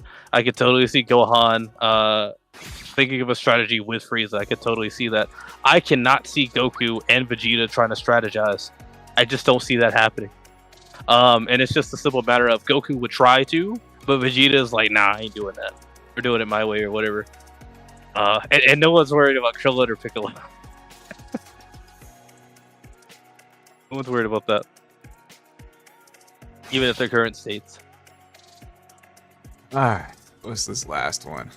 Last one, then we're gonna call it. Let's see, which character are you? Oh, that's it. Which character? Yeah, that's pretty much it. I'm Future Trunks, pretty much.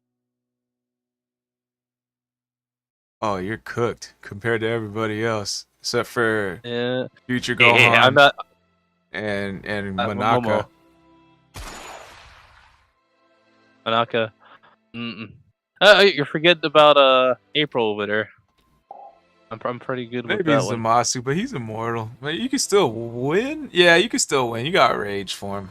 You got Rage Super Saiyan. Yeah.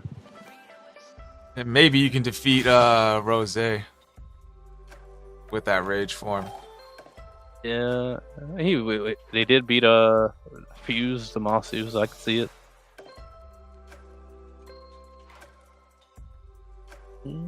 What Yeah, you I got rocking, Squall? Gogeta. You I got Super Saiyan Blue Gogeta.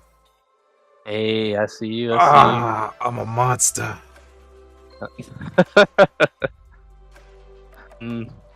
So, Cold Sauce got January. So what's he rocking? What's he rocking? He got Super Saiyan Bardock. Bardock. What a Vegeta ass. And he got Broly in the Kefla one. Could you imagine Broly, Ultra Instinct, and Berserk at the same time? Because both of those are really the same thing. Think about it. A Berserk Broly and an Ultra Instinct Bro. That's crazy. I wouldn't want it. I wouldn't even want to try to think about that. They're both the same thing at the end of the day, anyway. Yeah, Berserker is like the attack version versus Ultra Instinct is like defensive. Just oh, I see you. Man, Why that'd be a is scary Zamasu sight. deformed state considered a form? I did not know it was considered a form. Sparking Zero?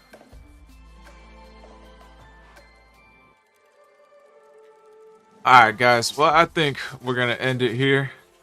Thank everybody for tuning in. I'll wait for DT Tubbs' last real little response if that's for Sparking Zero. If it is for Sparking Zero, I'll give a shoot. I'll shoot it a quite answer. Thanks for coming for the podcast. Yeah, for real. If I had to guess why it's a form in Sparking Zero, probably because we seen it in the anime, like Seven Ninjas said. Like whatever we see in the show, in the anime is the forms. Like I think Gotenks has only Super Saiyan and Super Saiyan 3, no Super Saiyan 2. Vegito is only Super Saiyan 2, and then like the Super Saiyan Blue, no Super Saiyan 1. And same with Kefla, only a Super Saiyan 2. That's my guess. But yeah. Plug your socials, favorite part of the podcast. Outro question. Let's see. Outro question.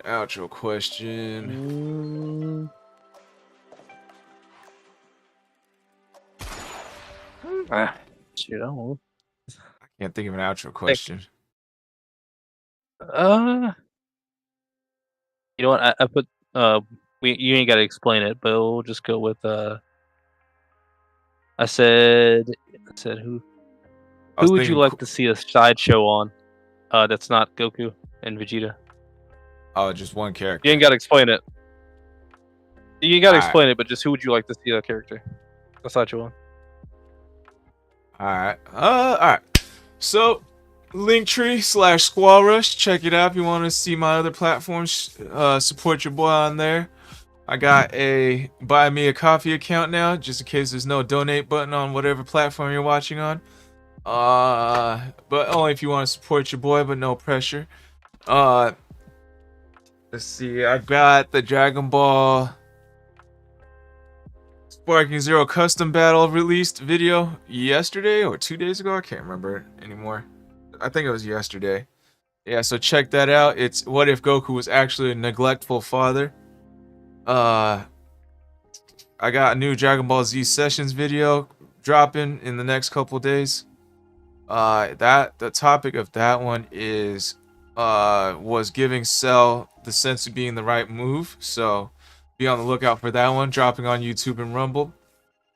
Also check out the homies DT Dub TV in the chat. Check out Josuva and check out Charm City and check out the boy Guzman. Special shout outs. Those are some cool content creators there. Let's see. My favorite part was probably the Dragon Ball Daima rundown, because we kind of debated on how does Piccolo have knowledge on the demon world. So that we got a good debate out of that one. So that was pretty good. And then who would I like to see the show spin off onto? I'd like to see more of Yamcha. That boy needs some respect. That those memes really killed his character. He needs to redeem himself. Okay. Ugh. So. All right.